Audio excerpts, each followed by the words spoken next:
Now, you can't find living dinosaurs nowadays, which is a good thing, mostly, but you can still meet some creatures that might have gone to lunch with them. The frilled shark, for example, is a living fossil that comes from a family of sharks that have been around for about 80 million years. One of the coolest things about it is its long, eel-like body that can grow as long as 6 feet. It has 6 pairs of gills on its throat, which help the frilled shark breathe in the deep, cold ocean where there isn't much oxygen. The shark can move very quickly, like a snake, to catch its prey when it least expects it. Little frilled sharks take an exceptionally long time to grow, up to 3.5 years, which is one of the longest times for any animal with a backbone. The Chinese giant salamander is another living fossil that can tell you what was going on Earth around 170 million years ago. Now, when I say tell, I really mean it, as it can make sounds like hisses, whistles, and barks, and even a noise that sounds like a crying kid. The biggest Chinese salamander found so far weighed 130 pounds, as heavy as 2 Dalmatians, and was almost 6 feet long. Giant salamanders like to be alone. Hey, I want to be alone. And will chase away other salamanders from their space, except when it's time to start a family. During the day, they hide and sleep under rocks. They can make a special substance from their skin that keeps predators away. Now, gharials are reptiles that have been around for about 38 million years. They live in India and Nepal in slow-moving, muddy rivers. Sadly, there are very few gharials left in the wild, less than 100. These creatures can't control their body temperature, so they need to sunbathe to get warm or cool down in the water if they get too hot. Their eyes are close together and face forward, which helps them see in 3 dimensions and judge distances more accurately. Gharials also have a transparent third eyelid that protects their eyes when they're underwater.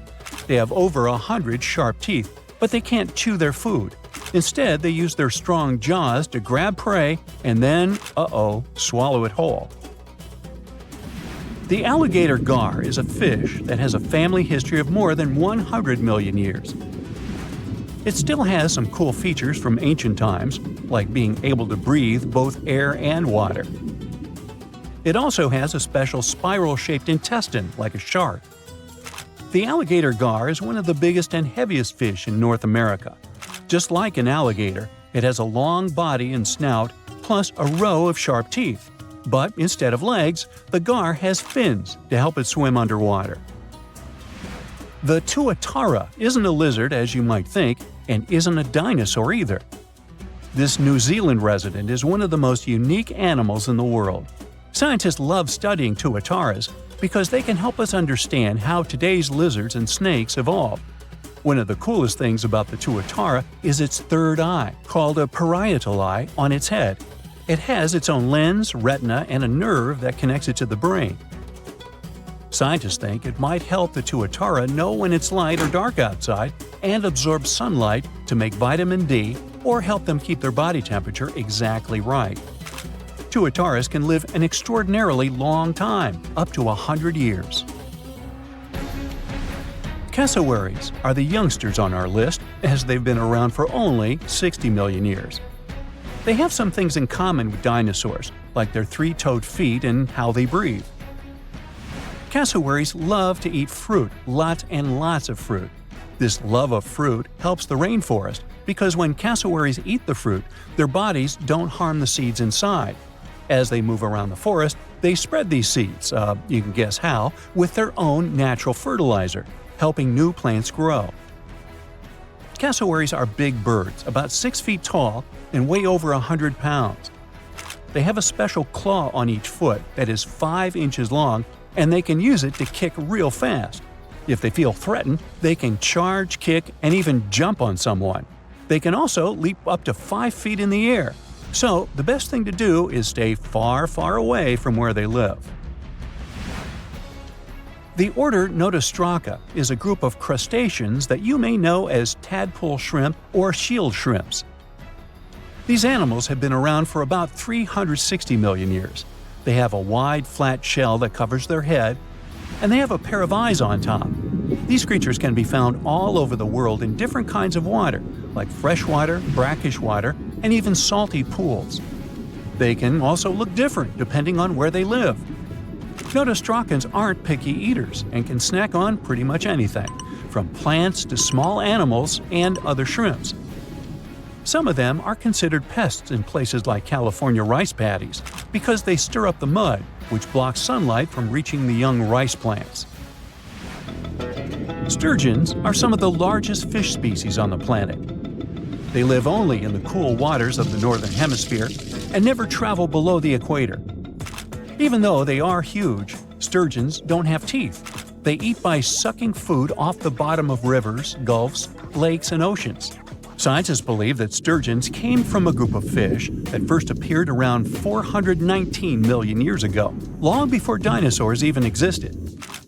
Their ancestors survived a big extinction event that wiped out 90% of all species and went on to become the largest fish in many rivers in North America and Eurasia.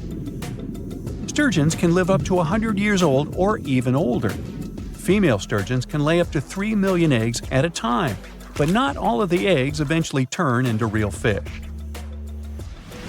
Our next hero, the Pacific lamprey, has successfully lived through at least 4 mass extinctions.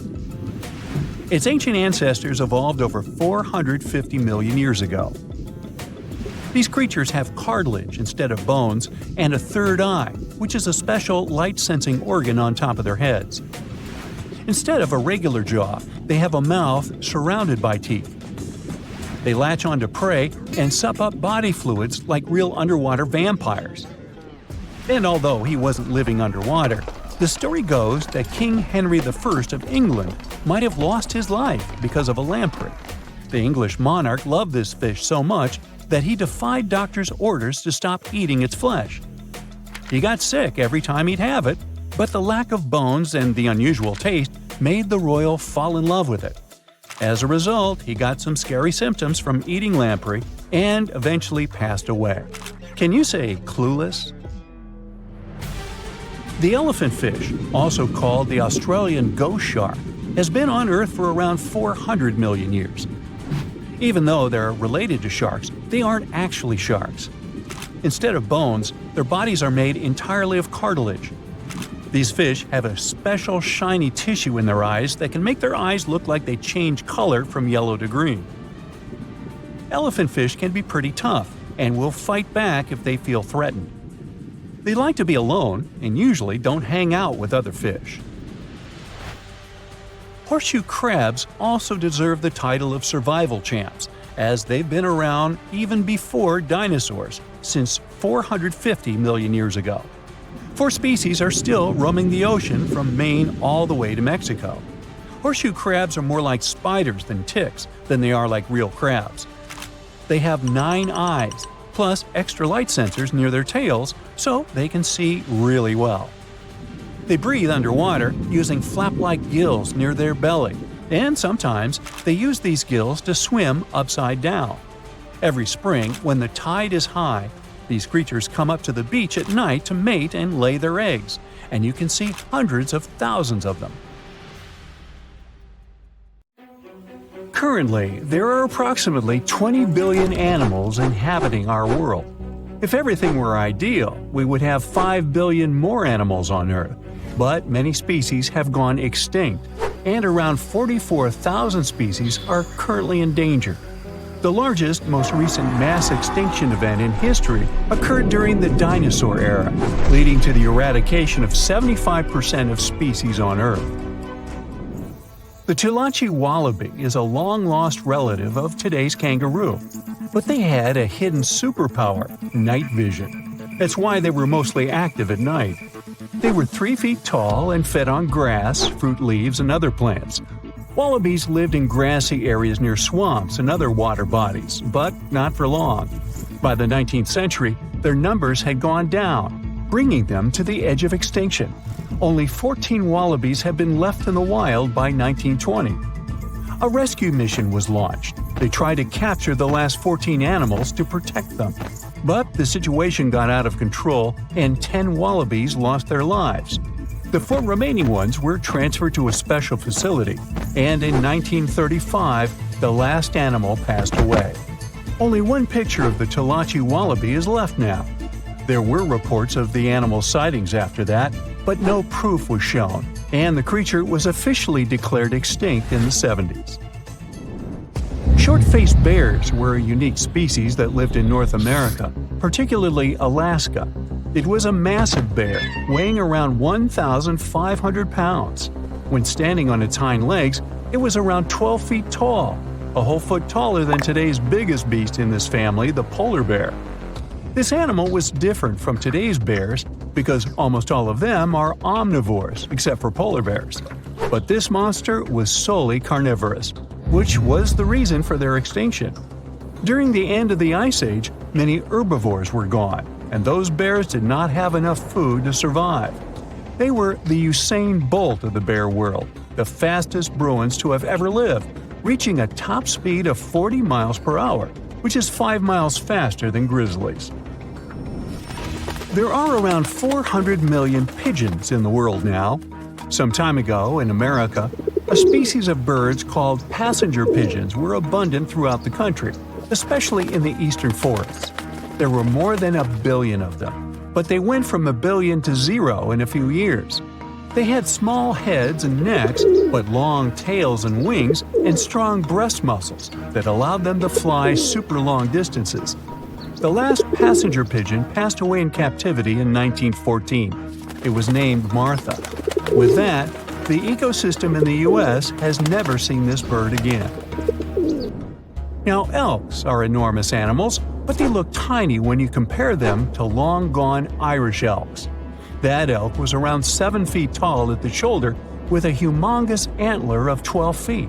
Today, elk are only 4.5 feet tall at the shoulder and have around 4-foot-long antlers.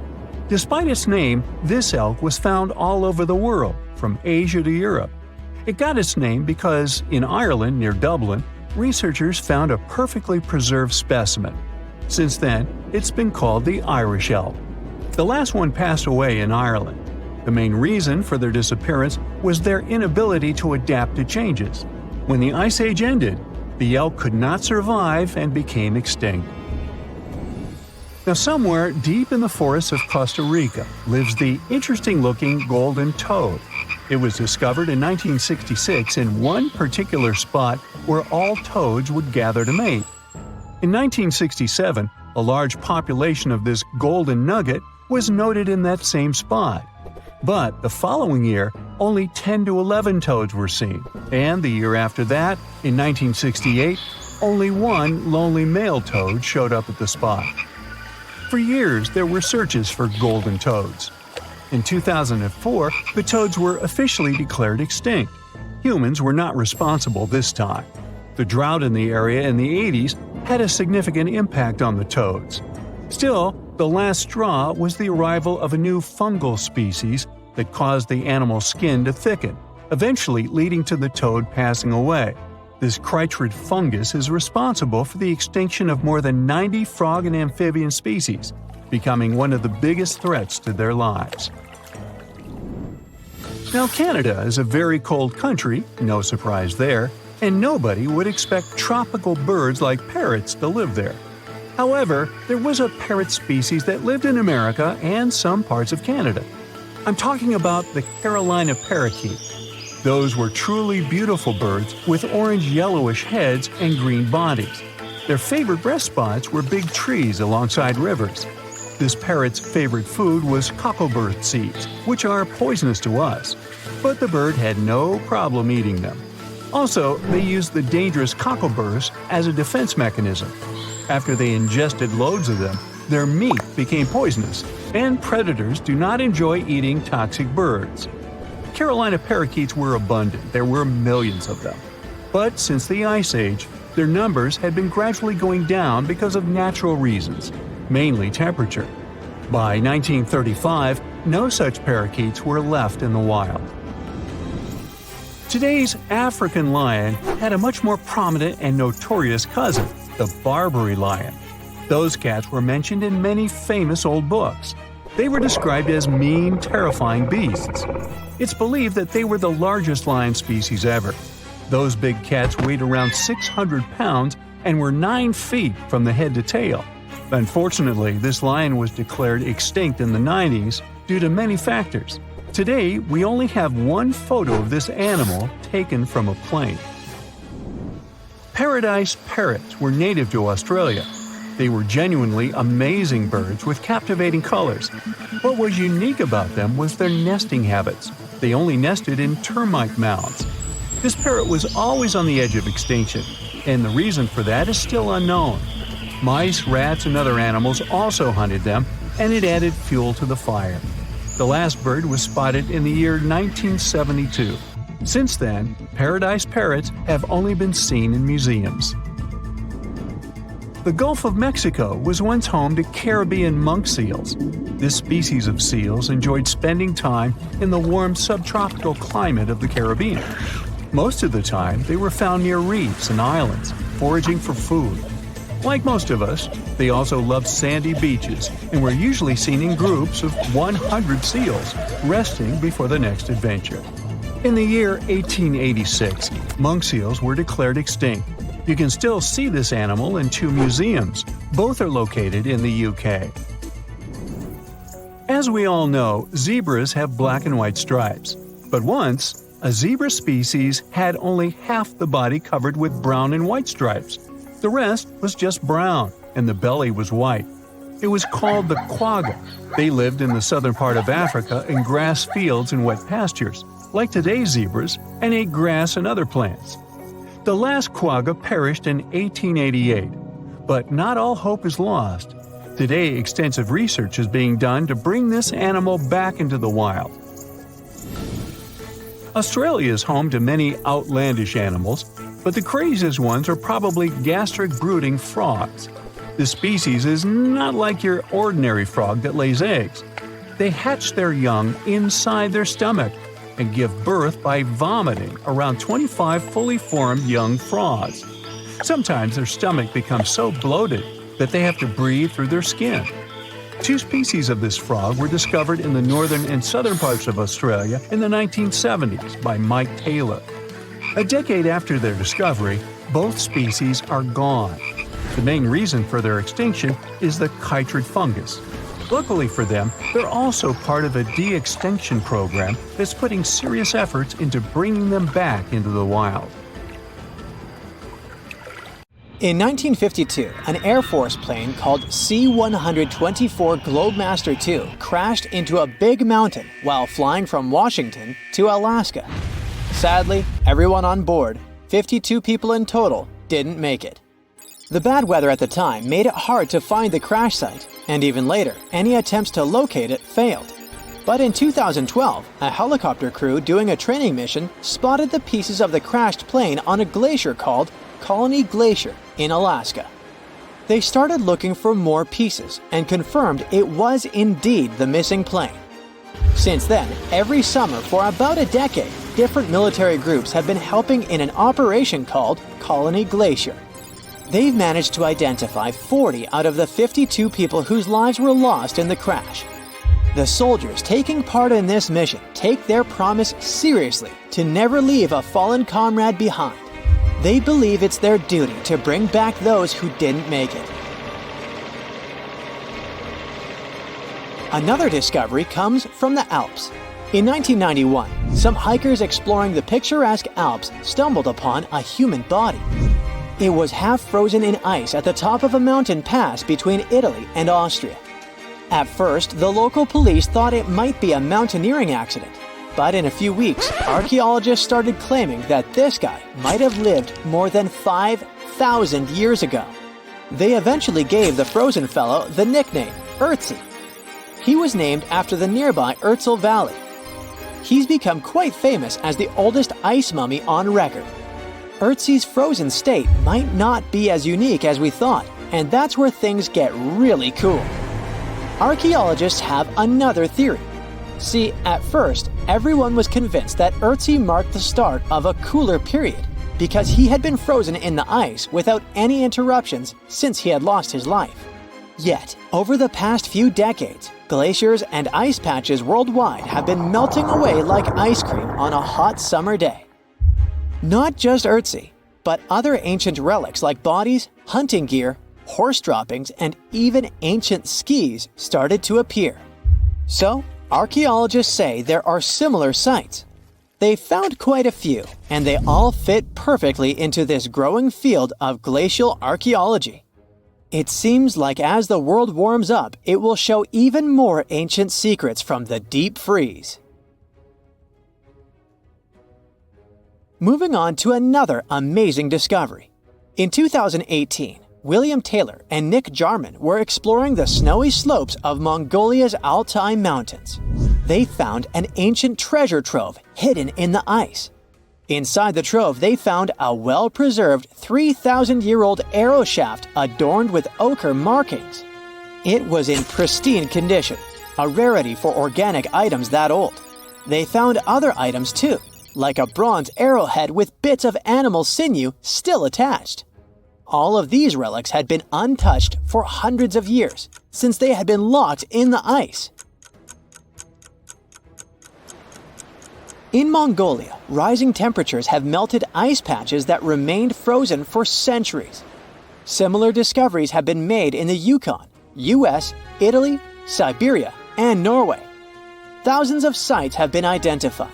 Yet, scientists are racing against time to document and preserve these artifacts before they're lost forever.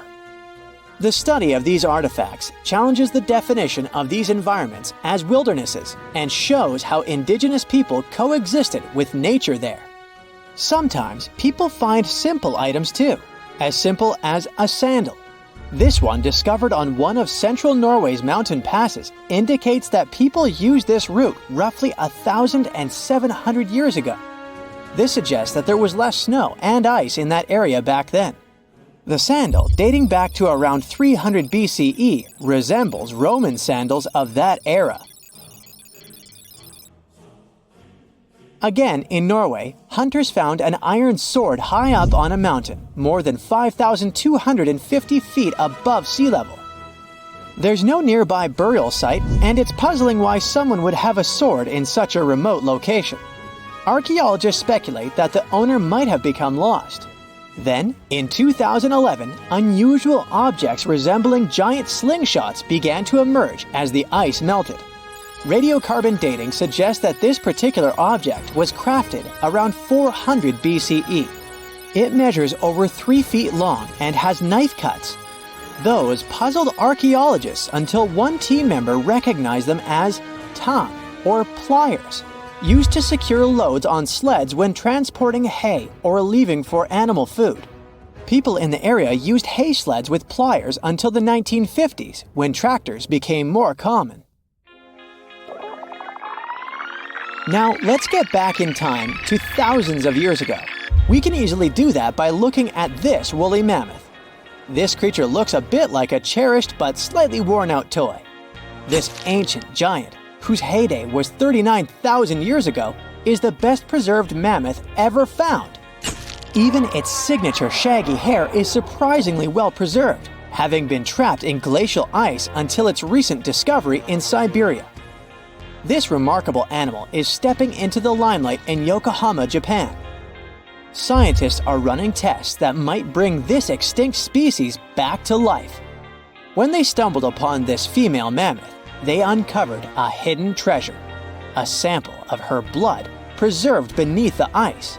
So they believe this ancient blood could hold the key to resurrecting the mammoth. They also found well-preserved muscle tissue.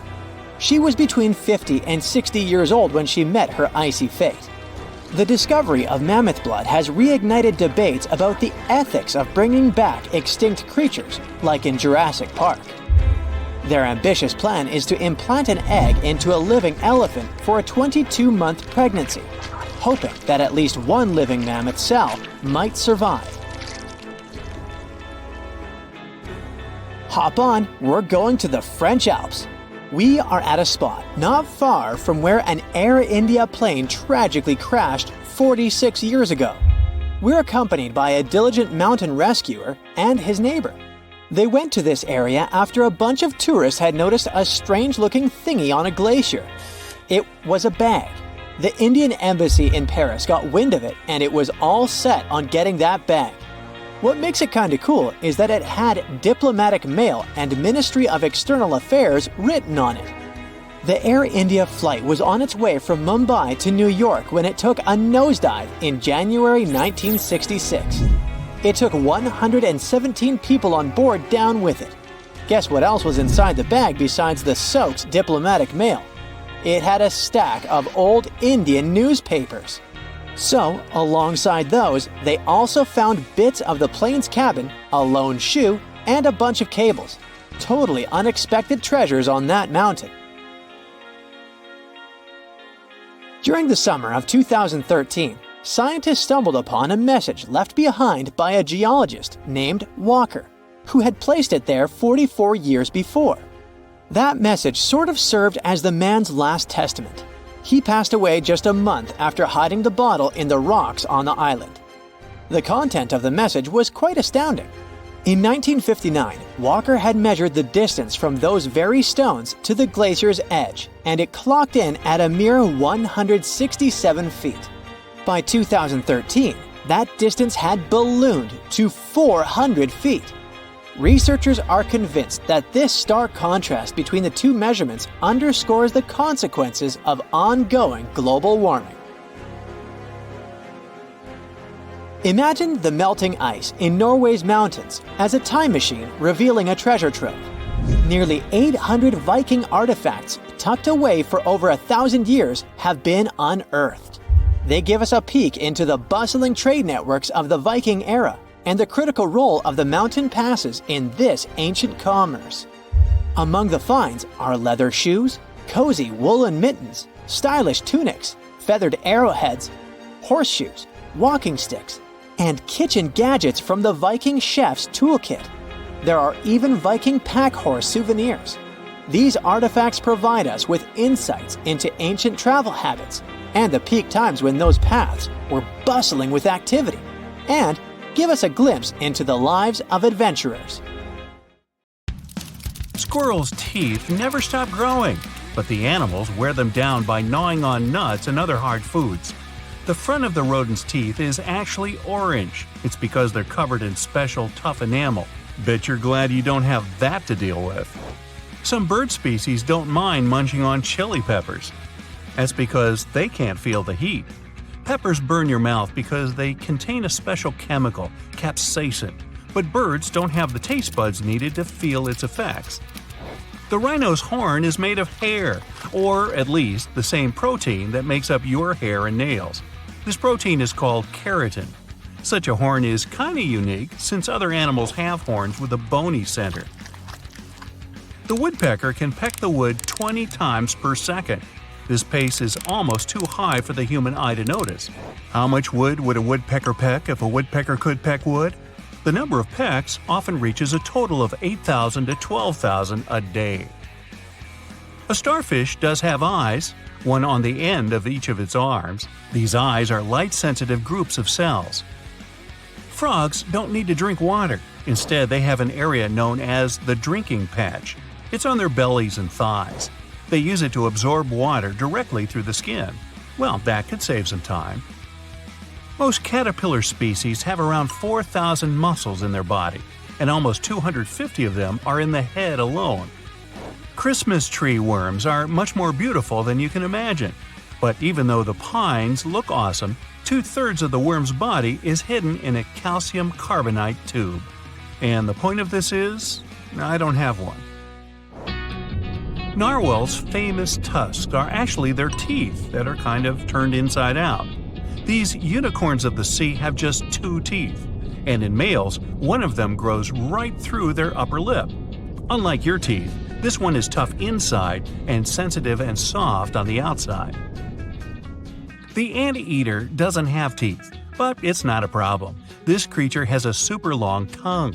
This tongue helps the animal lap up more than 35,000 termites and ants every day. Well, that's one way to lick hunger. The flea can jump more than 200 times their body length. If humans had such an ability, they would jump as high as the Empire State Building. Woohoo! The red-eyed tree frog's eggs can hatch earlier if they sense their environment isn't safe.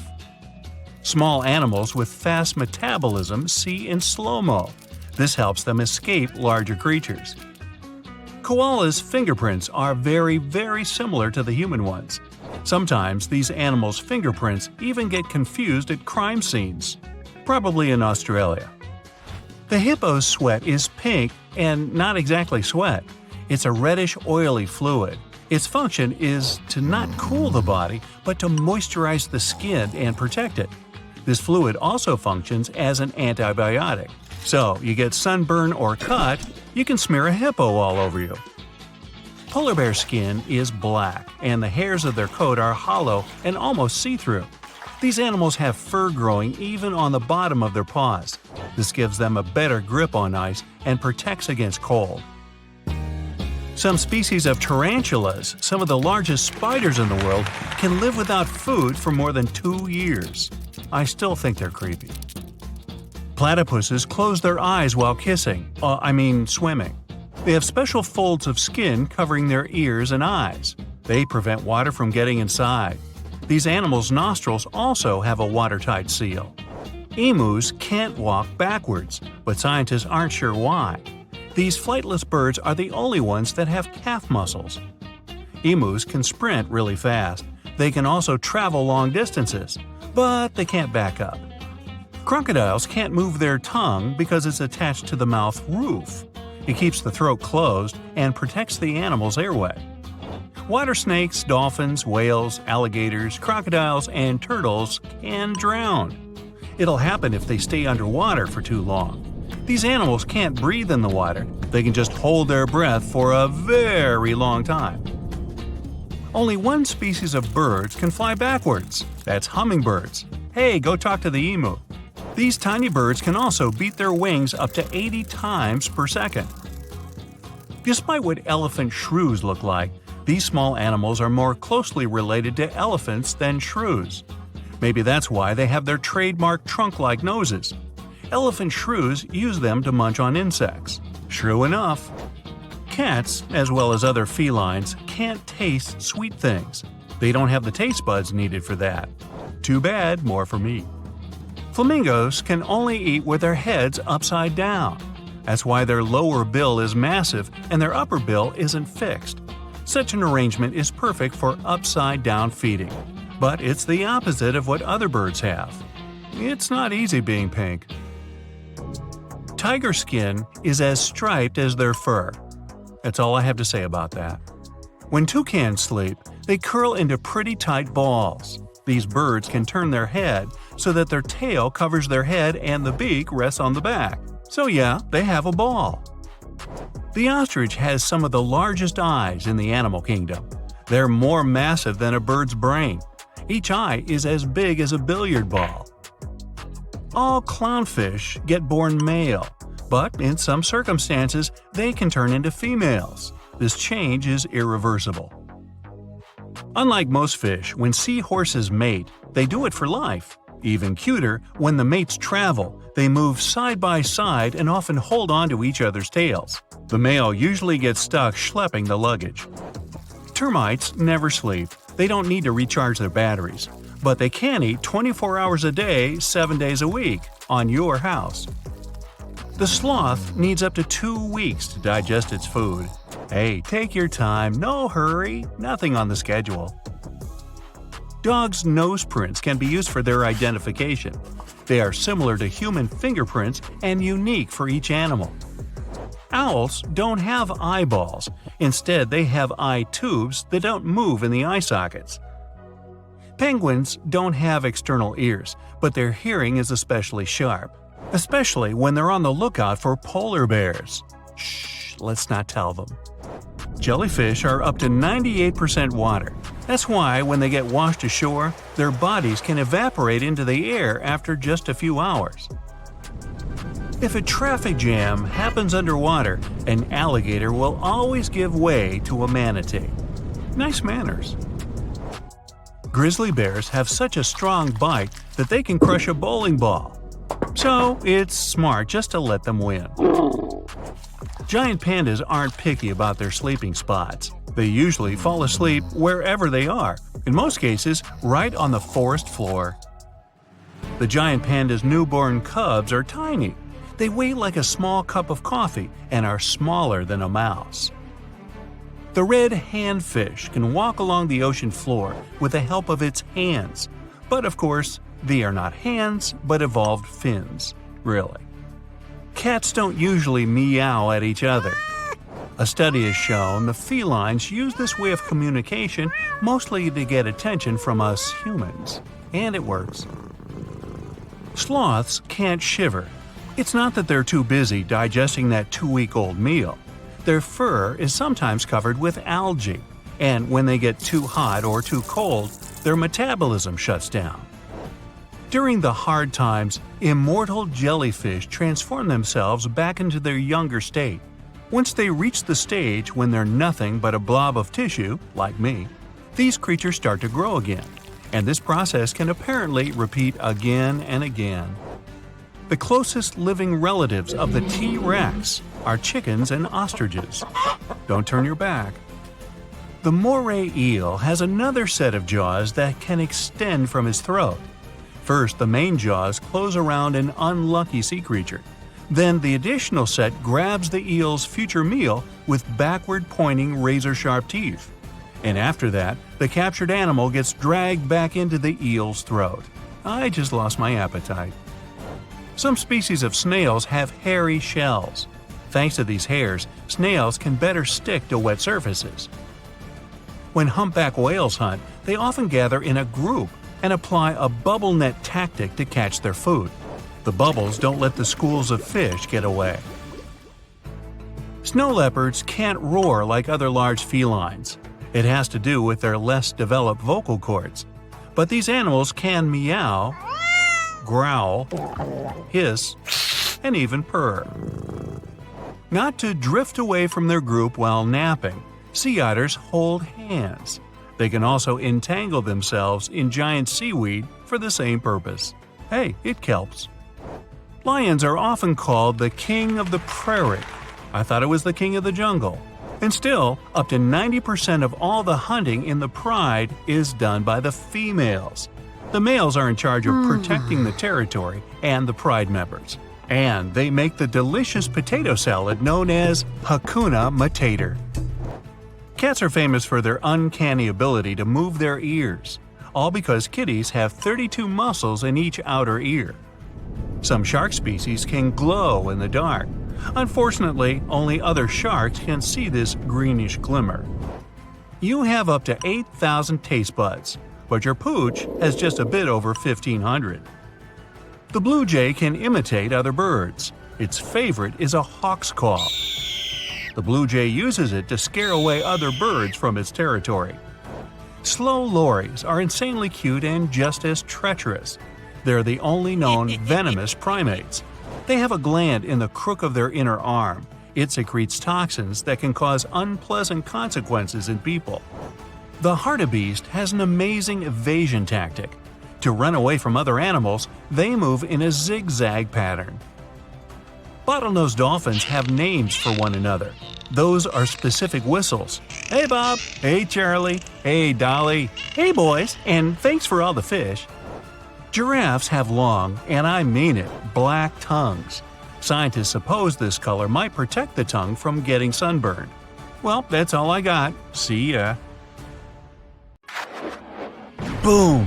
An explosion of supersonic waves, interplanetary heat, dust, fumes.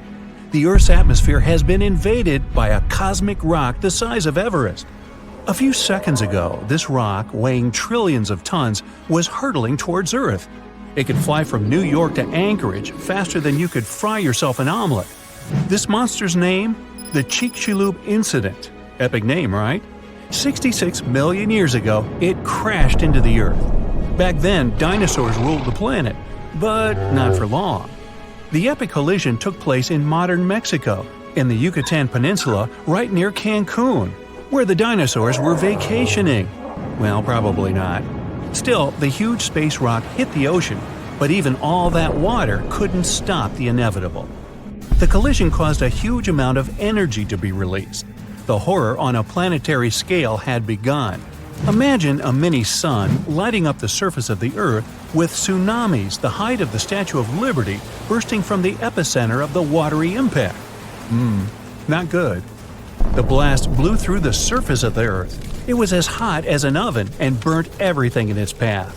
The impact provoked a colossal earthquake and serious volcanic activity. A bunch of volcanoes simultaneously released hot lava and ash into the prehistoric skies. Millions of tons of ash and soot poisoned the air. This formed a huge ash cloud in the atmosphere, which blocked out the sun's rays for several years. The long winter had begun. Only there wasn't any snow falling from the sky, but rain made of sulfuric acid. Yes, the Chicxulub incident might just be the most important thing that ever happened in the history of our planet. Even more than YouTube. Back then, there were loads of volcanic eruptions, a lot of flammable oxygen in the atmosphere, constant temperature changes. It was the perfect and worst time for all of this to go down. So, how are we so sure about all this? Well, the asteroid left an absolutely huge crater on the planet's surface. Today, this scar is hidden under the Gulf of Mexico. Scientists found a lot of places on Earth with abnormally high levels of iridium. This metal is very rare on Earth, but it's in a lot of asteroids that scientists have examined. Scientists studied some 66-million-year-old rocks. In the layers of rock, they found dust, the same dust that comes from asteroids. This could only have happened if a huge asteroid had crashed into Earth.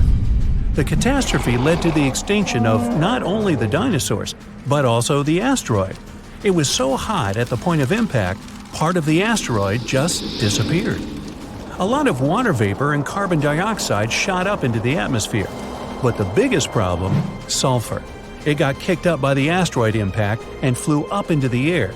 These tiny sulfur particles blocked out a lot of the sun's rays. Without the sun, a lot of plants disappeared and the climate eventually got colder. The immense heat turned stones into glass. Scientists call these things tektites. The energy of the impact threw them up into the skies.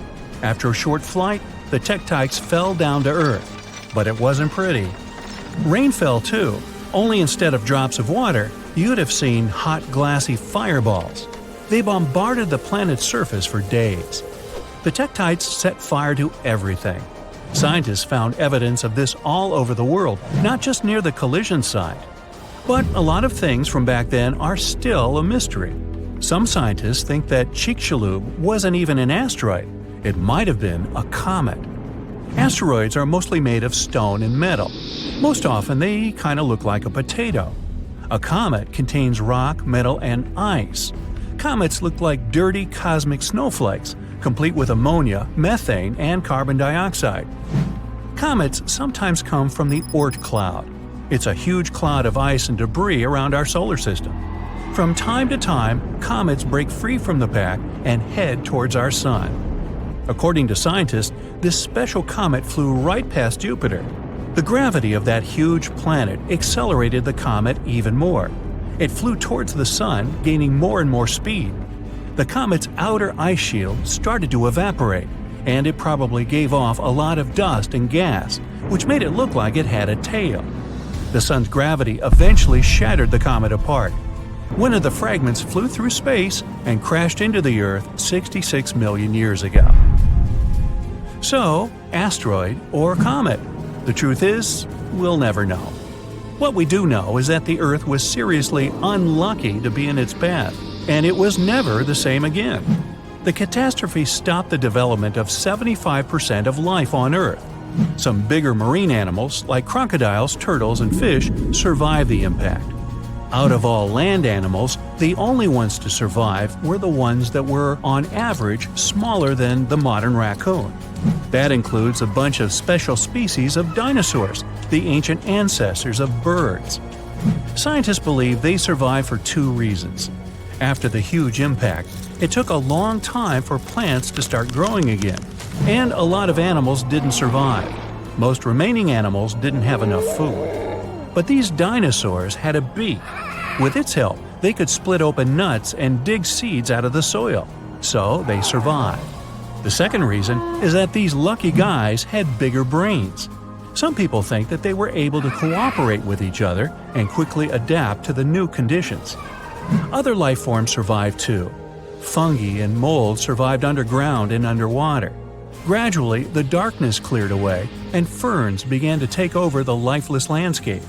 After a few thousand years, forests started to reappear.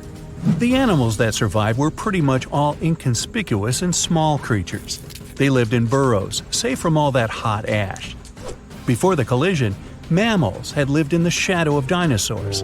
But with all the dinosaurs suddenly gone, things were about to change. Mammals were able to take over. They began to dominate life, at least on land. Back to the moment when everything changed. Turns out, it wasn't the size of the asteroid that made it so powerful. It was more about the angle in which it hit the Earth. If the angle of impact had been different, the dinosaurs might have even survived the catastrophe. So, what would that have looked like? Well, let's travel back, way back. Oh no, there's a giant asteroid heading for Earth. Oh, wait, never mind, it missed. Whew. There are plenty of earthquakes, tsunamis, and volcanic eruptions every day, but dinosaurs don't mind that much. No big deal. Fast forward a few million years, and most of these ancient lizards have changed and are now unrecognizable. Thanks to a couple of ice ages, many dinosaurs are now totally covered with feathers to protect them from the cold. Mammals exist, but they're few and far between. You see a lot of bats in caves. There are tons of rat-sized rodents in the forests. During the day, they hide in the undergrowth or in burrows. At night, they go out in search of food. There are no horses, no elephants, or other large mammals. Why become large and eatable when there are so many dangerous reptiles with huge fangs around? There are no whales in the sea. Parrots, hawks, and pigeons are nowhere to be seen. But pterodactyls 2.0 whiz past you constantly. Some are about the size of a helicopter, while others are no larger than a swan. There are plenty of primates, but they're in no hurry to climb down from their trees and walk on two legs. No venturing out into the savannah, no evolution into Homo sapiens.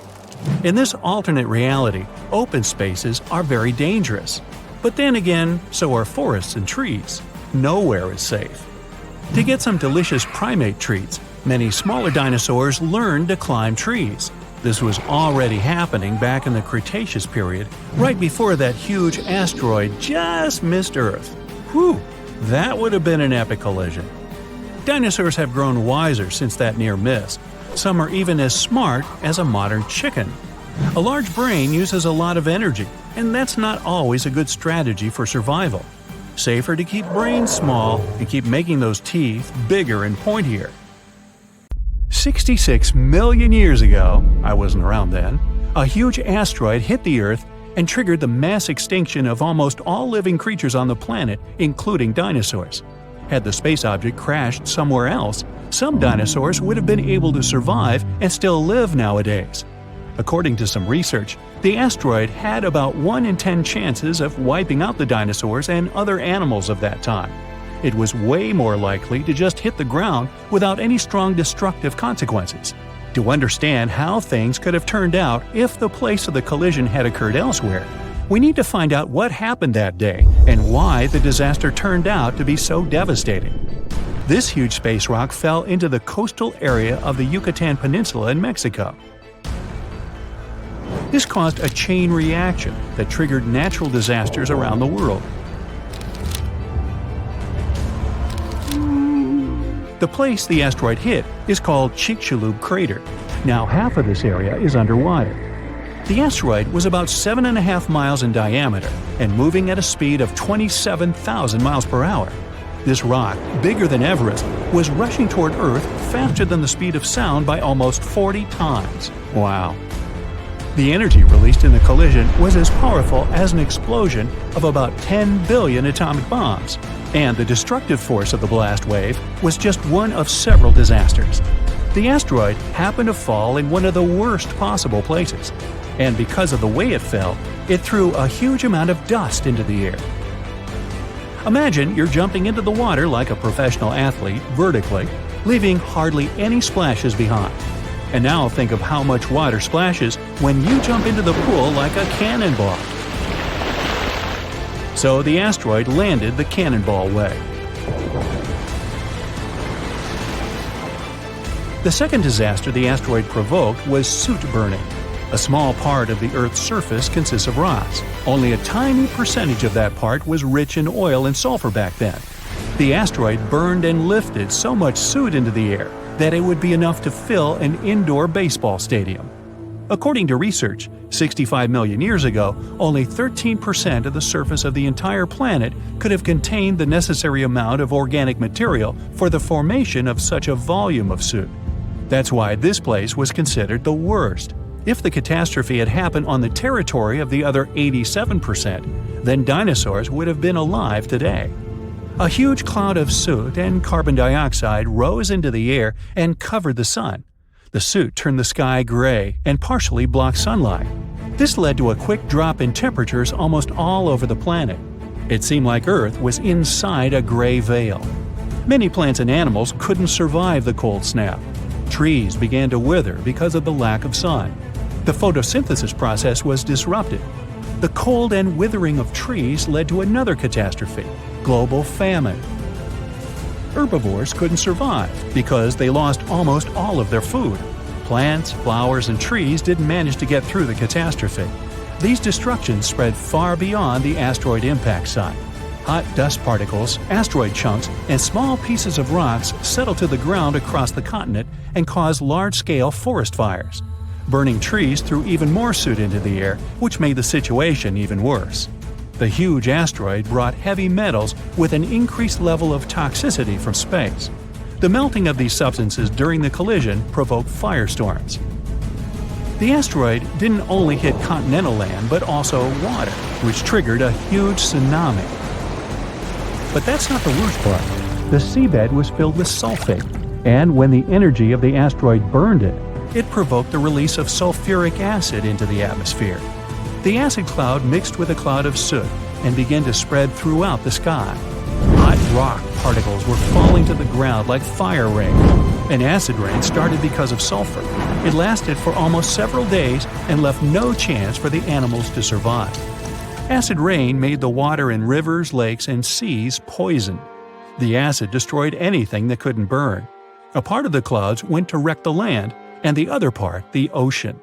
This made the situation even worse, as sulfur droplets wiped out a huge amount of seaweed and phytoplankton. The ocean generates almost half of all oxygen reserves on our planet. Those days, the sea creatures living in its upper parts were destroyed. It wasn't the blast wave, but lack of sun, acid, darkness, and cold that became the main reasons for the extinction of dinosaurs. But even when some lizards escaped from fires and sulfur, they met the sea element. The asteroid impact caused large-scale tsunamis across the planet.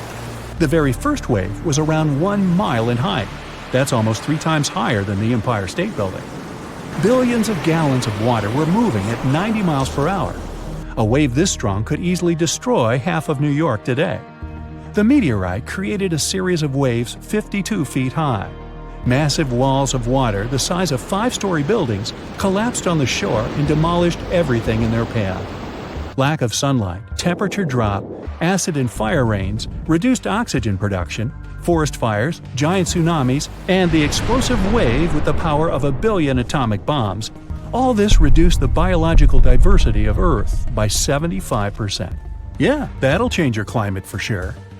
Giant asteroids used to hit Earth before, but they never caused such disasters all over the planet. What if this asteroid had fallen into another place, say a forest, far from water and mountainous terrain? This would have caused severe fires. A huge black cloud of ash would have risen into the sky and obscured the sun, but it would have unlikely generated acid or fire rains. Most of the species of the planet could have survived this catastrophe. What if the meteorite had fallen somewhere among the ice and snow? This would have provoked a rapid increase in temperature across the planet. Huge tsunamis would have sunk big tracts of land. However, ash and sulfur dioxide wouldn't have filled the sky. Acid rain wouldn't have hit the ocean. Many marine creatures could have survived and lived to this day. and dinosaurs far from the oceans wouldn't have noticed the meteorite fall at all. Probably the most terrible events would have occurred if a meteorite had fallen on an active volcano. This would have triggered the largest lava release in history. Destructive earthquakes would have begun, and the whole sky would have been covered with volcanic ash. What if the meteorite had hit some desert? It would have melted billions of tons of sand and turned it into glass. Just imagine glass dunes that heat our planet even more. And we could dig up the well-preserved remains of ancient lizards out of the glass. Anyway, there were many different possible catastrophic scenarios, and the worst of them came true for the dinosaurs. They are unlikely to return, although perhaps they can be reborn. Scientists were inspired by an idea from a famous Hollywood movie. They wanted to find a mosquito that got stuck in amber. They would extract dinosaur DNA from it. But there was a problem with this. The oldest DNA sample they managed to find was 1 million years old. Dinosaurs were extinct about 66 million years ago. Besides, DNA is a very fragile thing. The probability that it could have been preserved intact somewhere for so long is very small. So, instead of searching for this ancient dinosaur DNA, scientists decided to take DNA from the closest ancestors of these lizards, birds. Over millions of years of evolution, dinosaur paws could have turned into wings, and elongated mouths could have become beaks. Pelicans are very similar to pterodactyls, ostriches resemble velociraptors, and chickens are very much like T-Rex. Okay, let's just stop and imagine for a moment a chicken the size of a T-Rex. Hey, you want a piece of me? Now, the common chicken is recognized as the closest relative of the huge lizard. Remove the plumage from it, cover it with scales, give a toothy mouth instead of a beak, and attach a long tail. And you get a real mini Tyrannosaurus rex by body structure and movement. Deep in its DNA, there are similar genes that formidable predators have. With the help of genetic engineering, scientists plan to play with its DNA and try to reverse the evolution, which means breeding dinosaurs can become a reality. Well, that could come back to bite you. Hundreds of dinosaur species roamed our planet, and researchers give a name to a new type approximately every 2 weeks. It's not fair to stick to T-Rex, Stegosaurus, Spinosaurus, and other famous sauruses all the time. They've had their chance to shine in the movies and across the internet.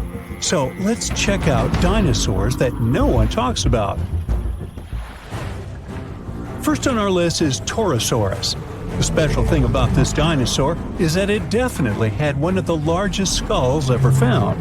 It was big because of this frill going from the back of the animal's skull and covering its neck. The frill wasn't there for protection. It was probably just to show off a bit. The bone in the frill was thin and full of holes. As you can see, it's very similar to Triceratops.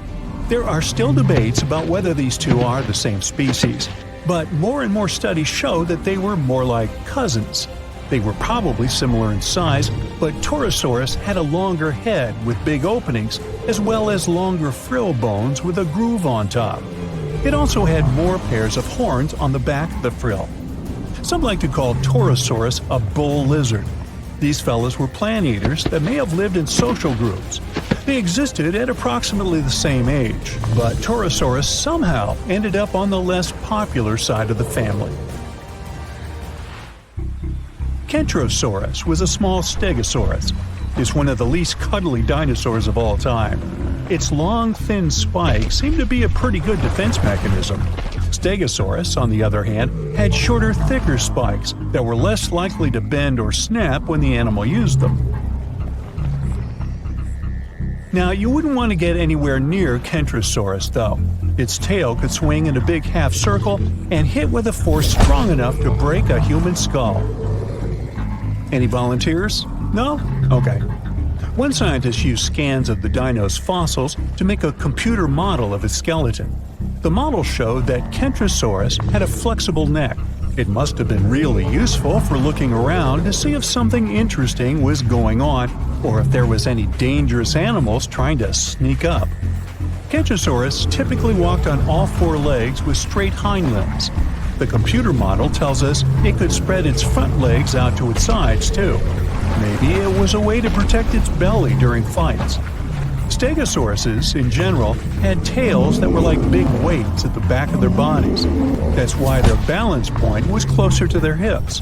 That's also the reason why they could easily stand on their hind legs and swing their tails around. So most people haven't heard of heterodontosaurs, even though their fossils showed that dinosaurs got feathers way back before we thought and in groups where we didn't expect it.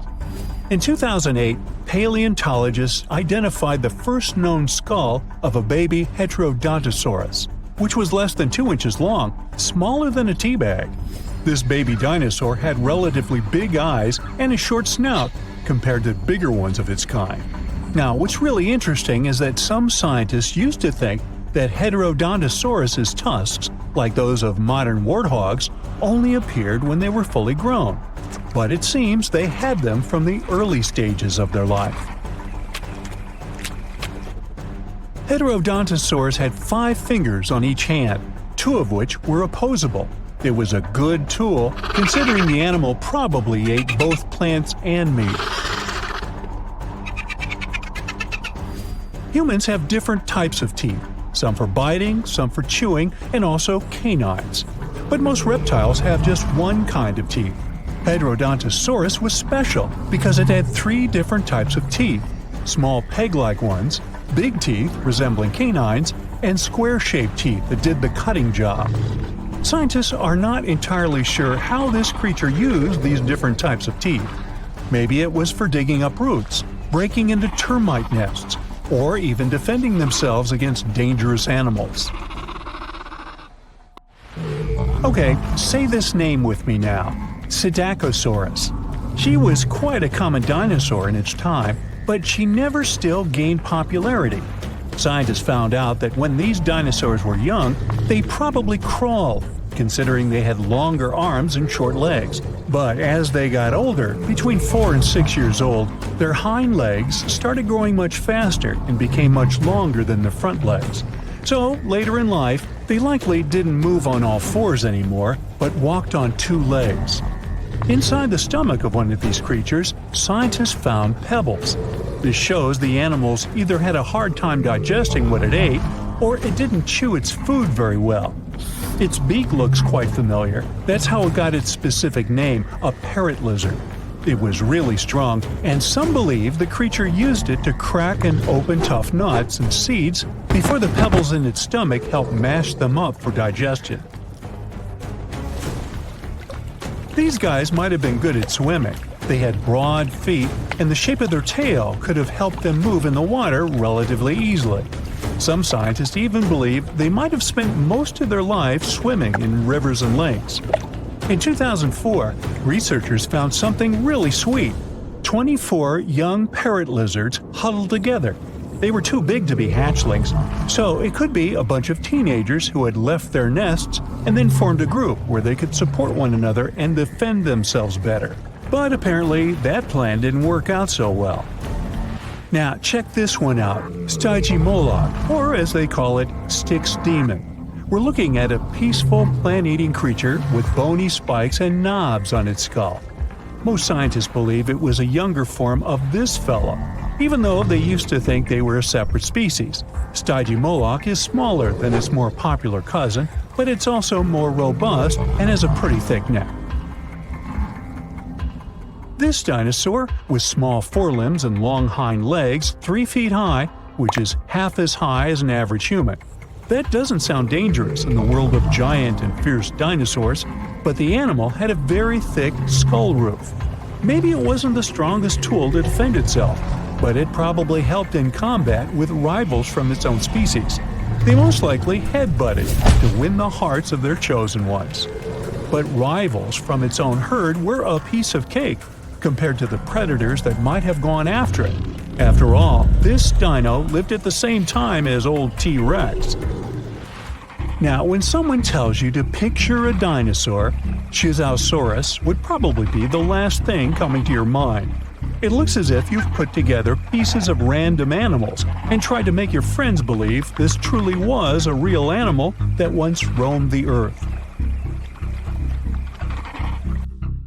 But it's actually a dino, with giant sharp claws on its forelimbs, a bulky body, and a long neck ending with a tiny head. Now, don't let the claws scare you though. These creatures didn't go after other animals since they were herbivores, but these claws could protect the animal from intruders and predators. The full scientific name of this creature describes it as a giant sloth-like reptile from China. This animal was one of the biggest and oldest members of the group where it belonged, which lived around 115 million years ago. No, I wasn't around then. At first, it was hard to tell which animals were related to this weird-looking dinosaur. But in the 1990s, scientists made a conclusion that they were modified plant-eating theropods, which is similar to carnivorous dinos. They also most likely had feathers and small wings, like some sort of a very big turkey. Big herds of dinosaurs run through the forest. The temperature rises rapidly, and everything behind them begins to ignite. Some dinosaurs get stuck in swamps and can't get out. Pterodactyls fly over their heads as they try to avoid the blast wave that will soon cover the Earth. This event happened about 66 million years ago. It wiped out almost every living thing on Earth. Birds and flying dinosaurs were just about the only ones who could survive the most massive extinction event ever. Hey, don't blame me, I wasn't around then. Let's go down their evolutionary tree to look at the world's first bird, Archaeopteryx. It was about the size of a modern raven, but it looked like a small dinosaur with feathers. It had many small conical teeth, almost like alligators. It's because Archaeopteryx was closer to reptiles than to birds. However, its brain was 3 times larger than that of these reptiles. Although it had wings with feathers, it could hardly fly like modern birds. Its shoulder joints didn't allow it to lift its wings above its back, so it couldn't make a full wing beat. Most likely, Archaeopteryx was capable of gliding flights with small wing flaps. Evolution has led to more evolved species capable of full flight. Pterodactyls. These guys had no feathers, but membranes made of skin and muscle. Its wingspan was about the length of a human leg. It could fly perfectly and catch fish and small animals. Although flying dinosaurs could easily outrun terrestrial predators like velociraptors and T-Rexes, most of them didn't make it through the impact of a giant meteorite. Let's look at this event step by step to see how they got to our time. 10 minutes before the meteorite crash. A massive rock about the size of Manhattan Island is moving towards Earth in space. It weighs 460 trillion tons. That's like 3 trillion blue whales, the heaviest mammals that ever lived on Earth, and it's approaching our planet at 12 miles per second. At that speed, it could cross the Atlantic Ocean in just 4.5 minutes. That's twice as fast as our modern spacecraft could fly. 5 seconds before the meteorite crash. Ooh, this is getting tense. The Earth's gravitational force continues to pull the giant meteorite. It blows a hole in our atmosphere and creates a popping sound so loud you could hear it on the other side of our planet. All the animals on our planet wake up in a panic. They lift their heads up and see a huge rock that begins to burn through the air. Smaller fragments start to break away from the main meteorite. This fire is so bright that it shines almost like the sun. Flying dinosaurs and other ancestors of modern birds are the first to sense danger.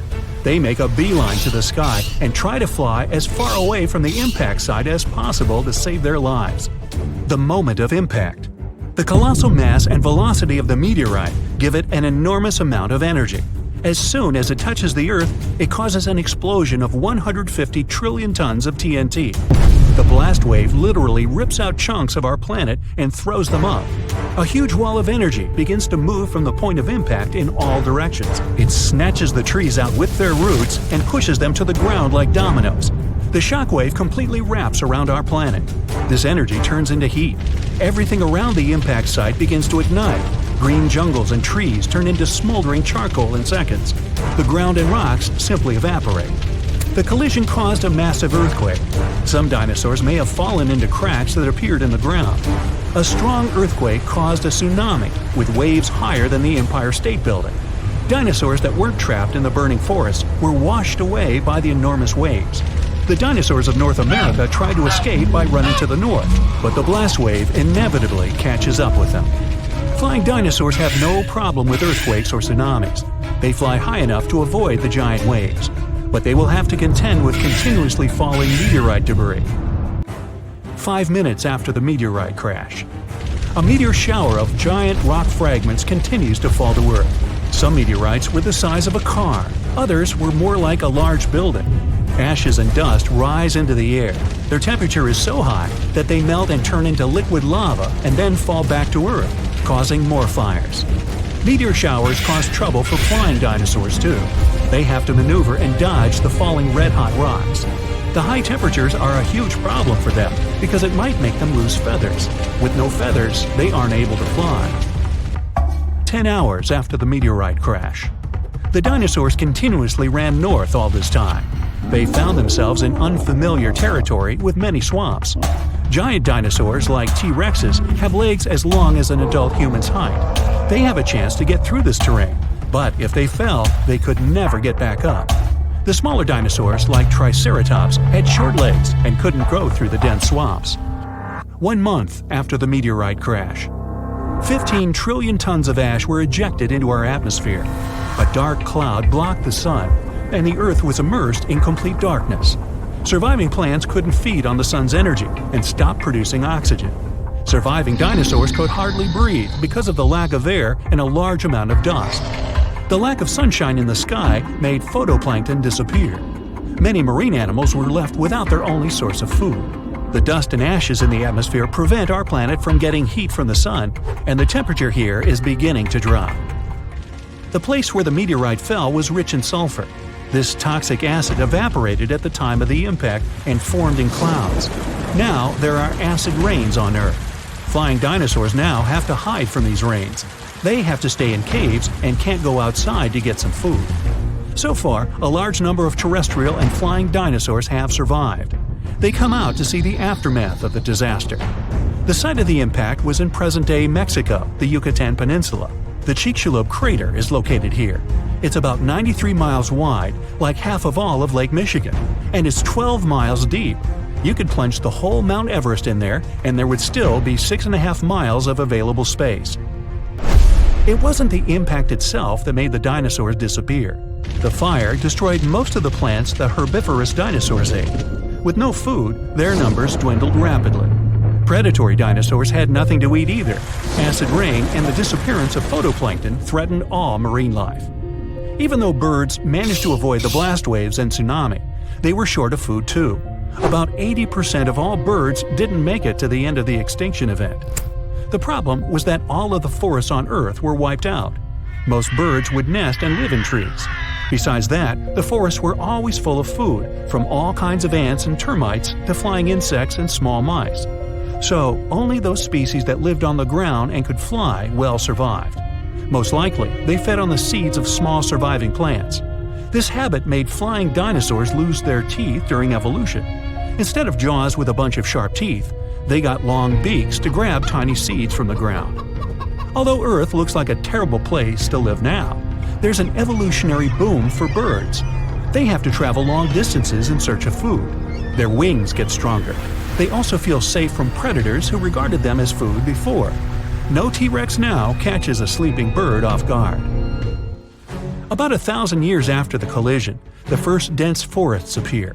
It gives another boost to evolution.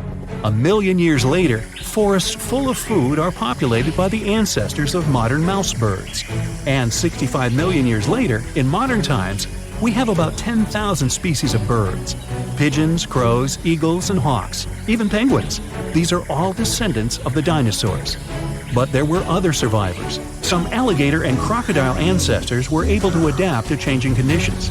About 80% of turtle species managed to survive the mass extinction, and now their descendants live among us. Snakes and lizards were also able to wait out the hard times in their burrows. Even some mammals, like monotremes, survived. This hedgehog-sized animal was able to continue to evolve. Many millions of years later, these mammals evolved into primates, which later gave life to modern humans. Much later came the iPhone. Ah, isn't it a cute horse standing over there? But wait, is it sleeping? In reality, the animal you see is just dozing. It'll still need to lie down to have proper REM, which stands for rapid eye movement sleep. In people, this is the stage when we dream. Your arms and legs can't move during REMs. If they did, you'd start to act your dreams out and could accidentally hurt yourself. But back to that horse. Even though it's only dozing while standing up, that's still an impressive feat. You won't be able to repeat it. Horses have a system of tendons and ligaments that help them stay upright with ease.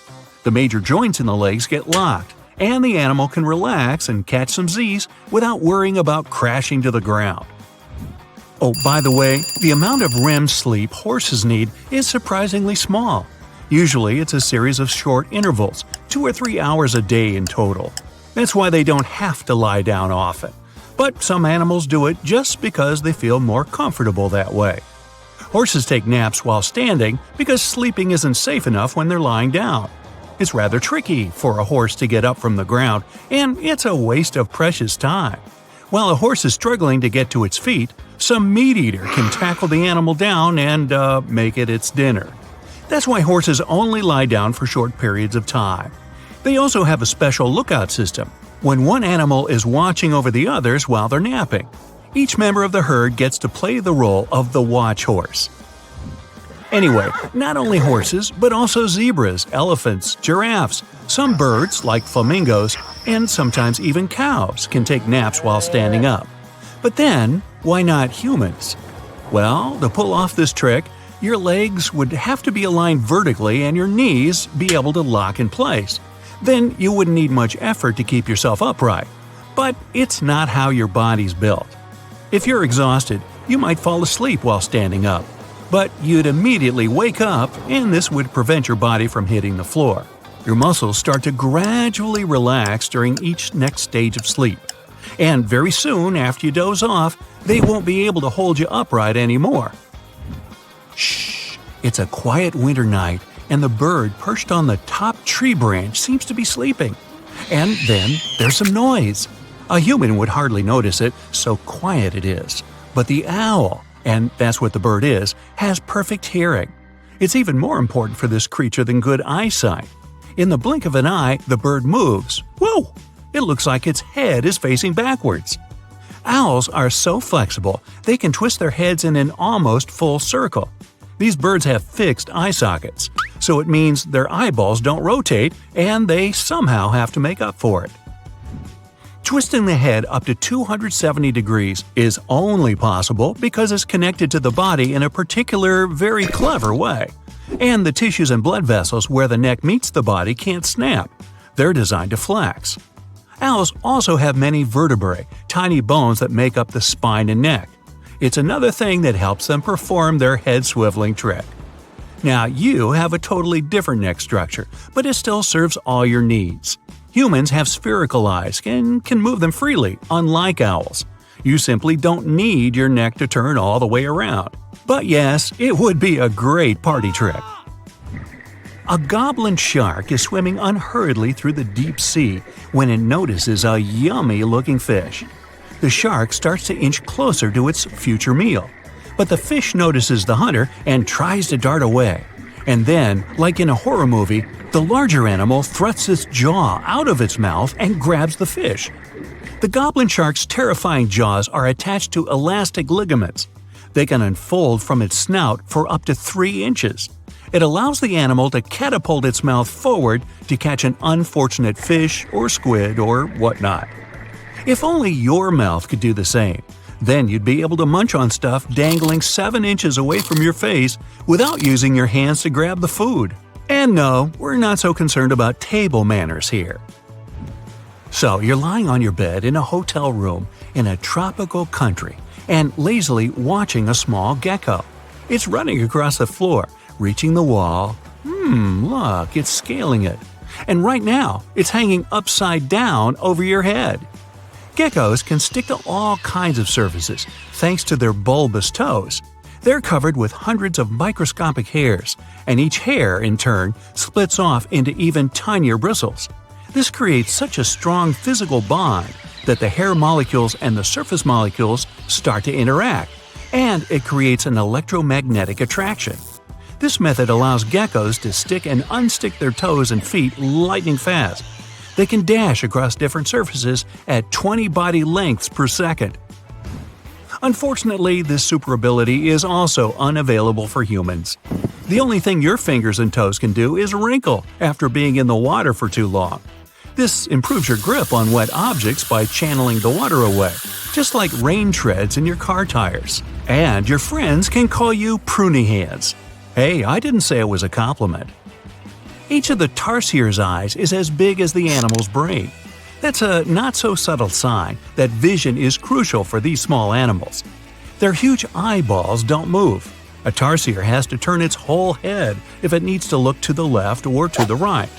On the bright side, ding, the animal can see in almost total darkness and hunt insects, lizards, and small birds even at night. The tarsier's eyes gather and reflect even the tiniest specks of light.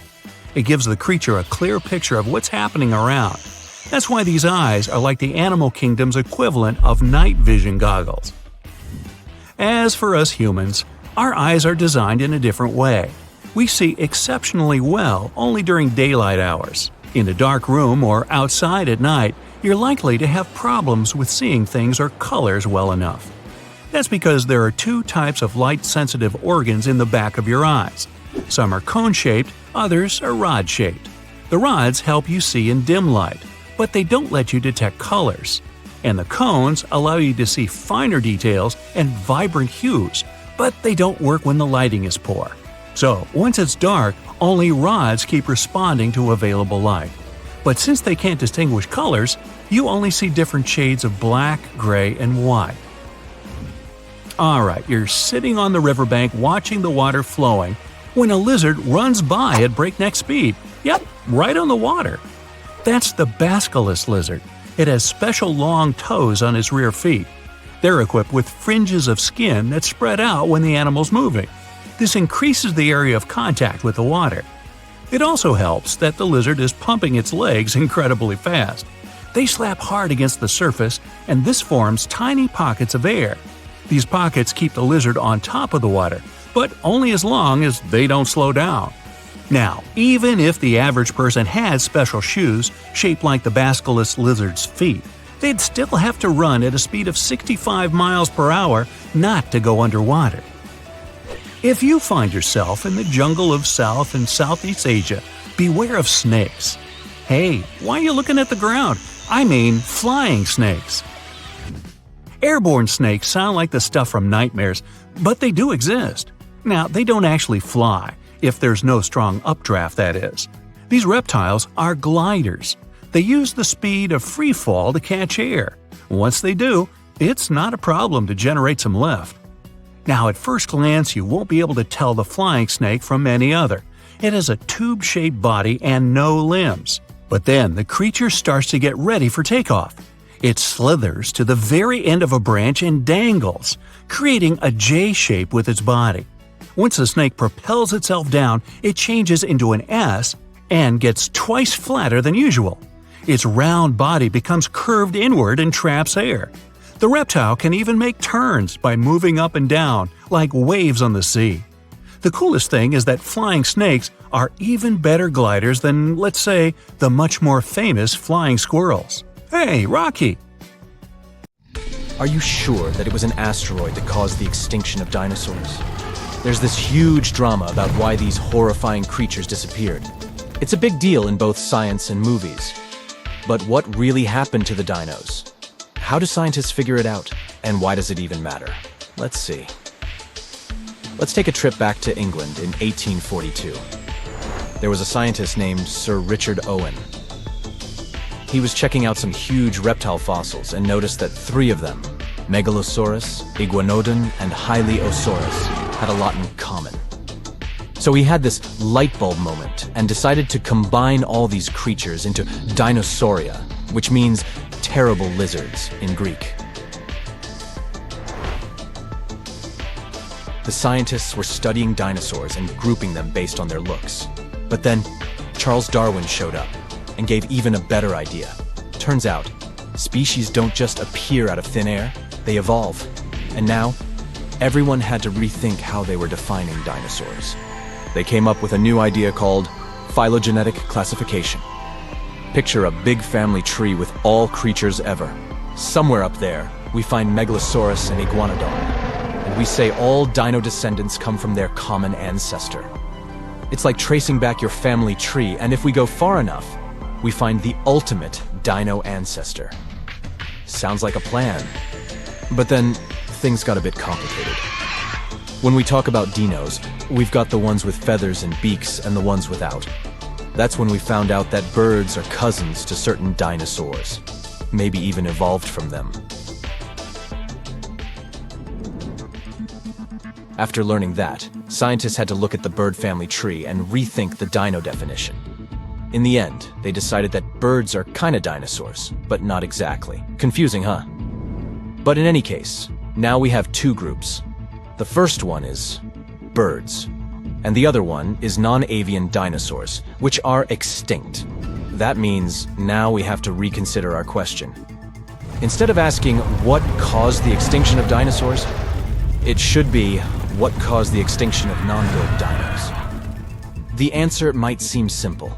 People often think of a gigantic space rock as the dino destroyer.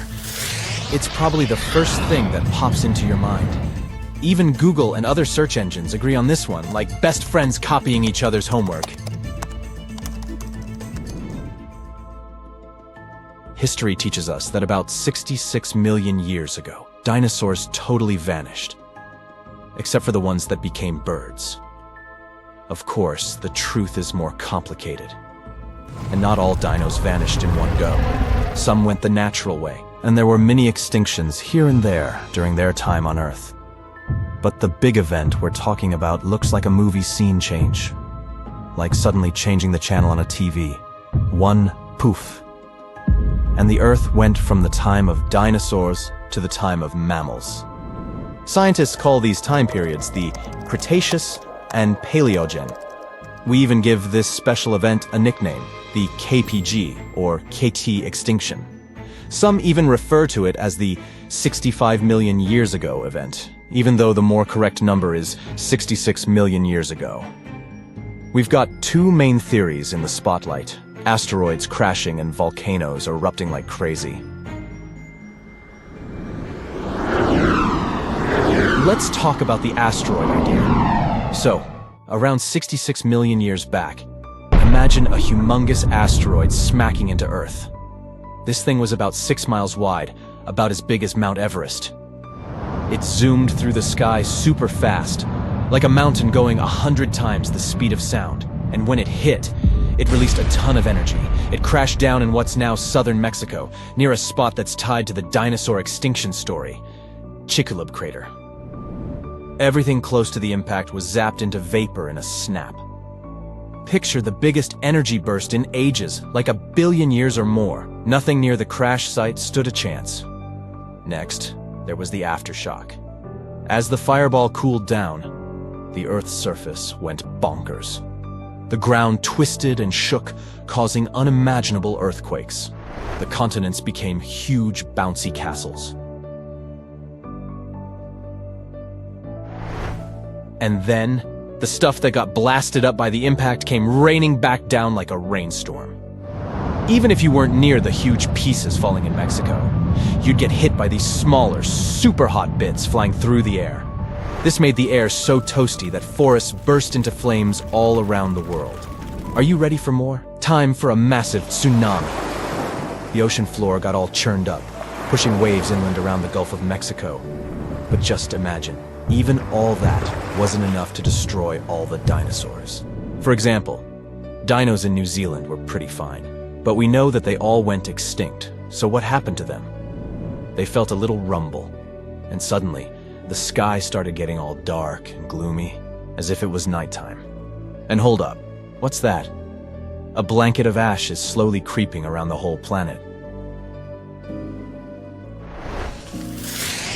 Now, here's where the real drama happens. The big problem with the asteroid crash wasn't the instant boom you might think. It's all about the long-term effects. Imagine the stuff that got blasted up into the sky blocking the sunlight. Days turn into nights, and temperatures drop very sharply. a lot of plant-eating dinosaurs passed away, and hunters were having a great feast, but not for too long. Without sunshine, the food chain falls apart very quickly. Then, the ash falls back to Earth, things go from bad to worse.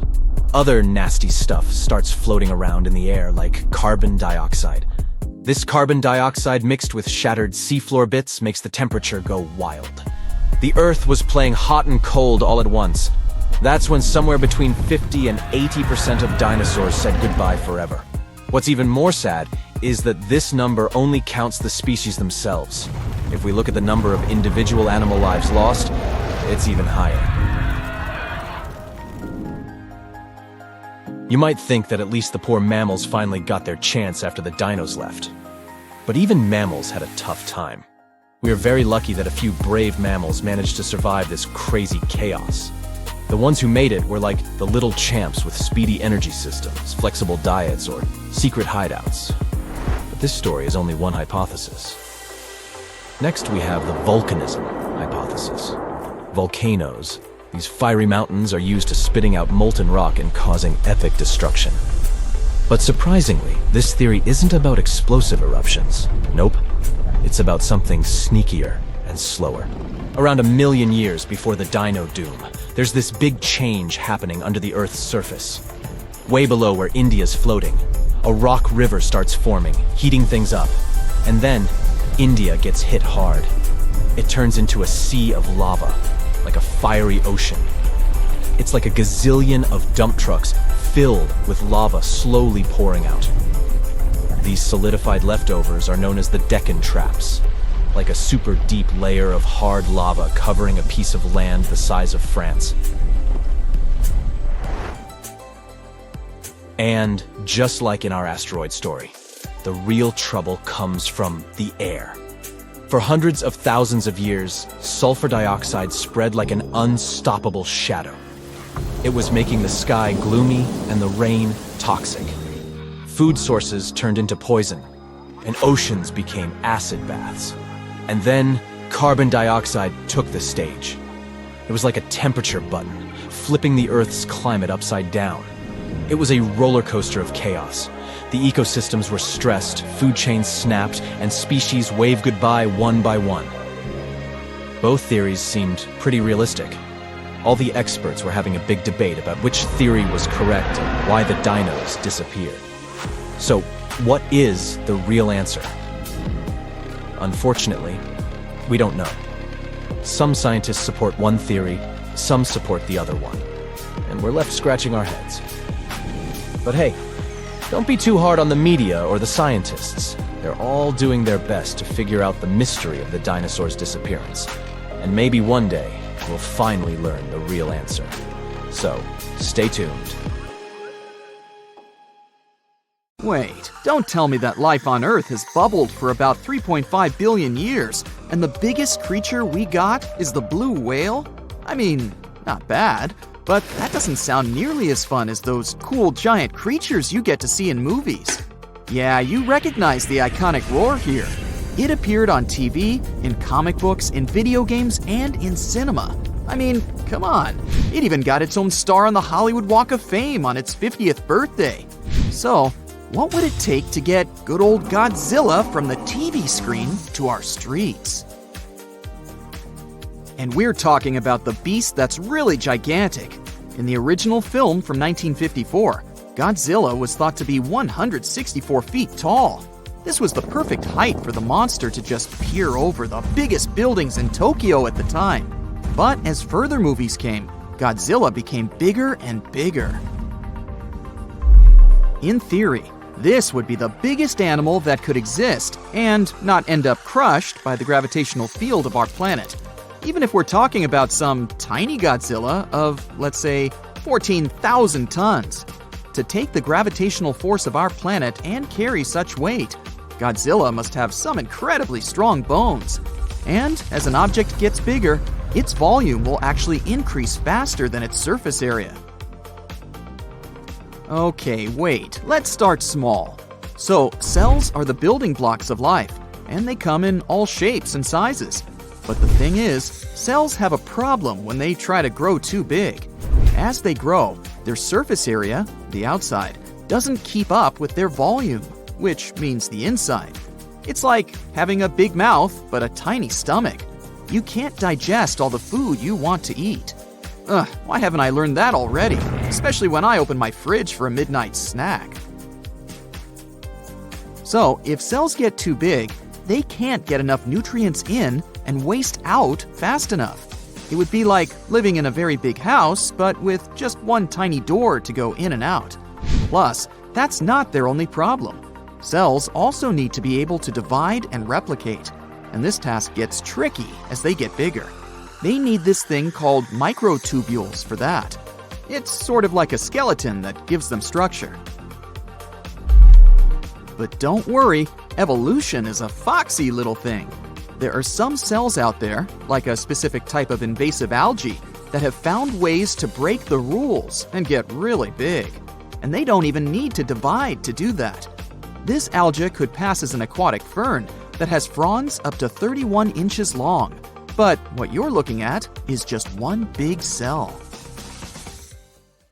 It has multiple nuclei, though, which are like the control centers of cells. Plus, there are even some bacteria that are living in a symbiotic relationship with the organism, which means they help each other out when necessary. It's like having a bunch of different rooms inside one big house, with some roommates living there that help around from time to time. Then there's a monster algae known as the sailor's eyeball, which is like a giant ball of green slime. It can grow up to 2 inches in diameter, but is also considered to be just a single cell. My personal favorite would be this one. Again, we're talking about a single cell, but check out its stem and cap. It looks like a tiny little umbrella. It can grow up to 4 inches tall, which is definitely not bad for a single cell. Most cells are too small to see with the naked eye, but these fellas don't hesitate to break the rules. Now, when it comes to animals getting really big, there's a limit to their size. It's like trying to build a really tall tower. Eventually, it'll become too heavy and the base won't be able to support the weight anymore. Similarly, when an animal gets really big, its bones and muscles have to evolve to support all that weight, and it becomes more and more difficult to do so. In one of the movies, Godzilla was 390 feet tall. At that size, it would be really difficult for its heart to pump blood to its brain. And if it was a reptile, Godzilla would need to spend all of its time lying in the sun to stay warm. So we'd have to hide in the shadows, hoping some bigger animals that live in warm areas could keep it full. If Godzilla was a mammal, though, it would generate too much body heat and end up cooking itself. The biggest land animals we know of were sauropods, a type of dinosaur with a really long neck and tail. They could grow up to 131 feet long and weigh up to 70 tons, which could be as heavy as 10 elephants. Evolution was pretty efficient when it had to come up with its body plan. Sauropods ate plants. They had a smart way of eating that allowed them to stay in one spot and still find enough food. They could move their long necks around to reach plants, so they didn't have to walk around too much or waste too much energy. Yeah, my kind of folks. That's impressive, but let's get realistic. Not many giant animals are happy to eat salad for dinner. If you had a giant beast such as Godzilla, you can expect it to go after its prey. And that becomes too hard for its body to support all that weight and perform all the necessary activities. The largest meat-eating dinosaurs were still pretty big, but not as big as the sauropods. The biggest one we know of is a fella called Spinosaurus, which was about 50 feet long. It managed to survive by eating fish and some other creatures that lived in the water. It would be so cool to have Godzilla in real life, if you have some safe basement where it won't find you, of course. But it's not likely some animal could really get bigger than our beloved sauropod. At least, not without running into some serious physical limitations. And have you ever wondered how big a plant could get? It turns out some trees have already reached amazing heights, such as the General Sherman, the largest living tree on the planet. It's more than 275 feet tall, and has nearly 53,000 cubic feet of wood. It's gigantic, but still a little bit smaller than the Lindsay Creek French tree, the biggest tree ever recorded. It was a coast redwood 390 feet tall and had a volume of more than 90,000 cubic feet, which is as big as some skyscrapers. But it ain't easy for plants to get big either. When they're tall, it's tricky for them to get water from the roots to the leaves. Redwoods have a couple of tricks up their sleeves, though. For example, they absorb moisture from fog through their leaves. Plus, they have a wide base that gives them more support. If we want to build taller buildings, we also need to think about the challenges plants face, like how to build a good base that will support the structure and transport water and nutrients. If we're not just looking for height, we can take a peek at other massive organisms on our home planet, such as Pando. This is a male aspen forest in Utah that covers 107 acres and is basically one giant organism. It weighs almost 6,000 tons and is one of the biggest organisms on Earth. Perfect salad bowl for Godzilla. I mean, plants aren't the only organisms that can grow to massive sizes. There are fungi, like the honey mushroom, that can grow into a network of tiny threads called hyphae. They tend to spread out over big areas, and it's like a pretty big underground web, connecting everything together. One specimen in Michigan covers 90 acres and weighs about 400 tons. Now that's a lot of mushrooms.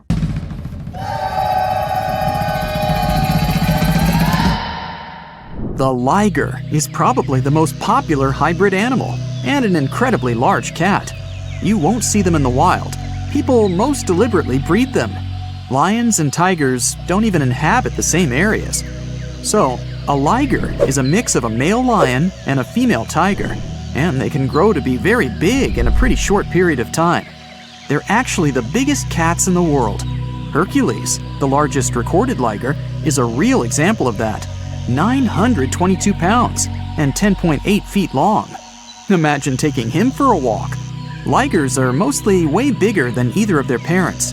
In most cases, they behave and look more like lions than tigers. But they have some tiger traits too. For example, striped backs, and they're crazy about swimming. The taigen. Nobody could fault you for thinking the taigen and liger are basically the same animal.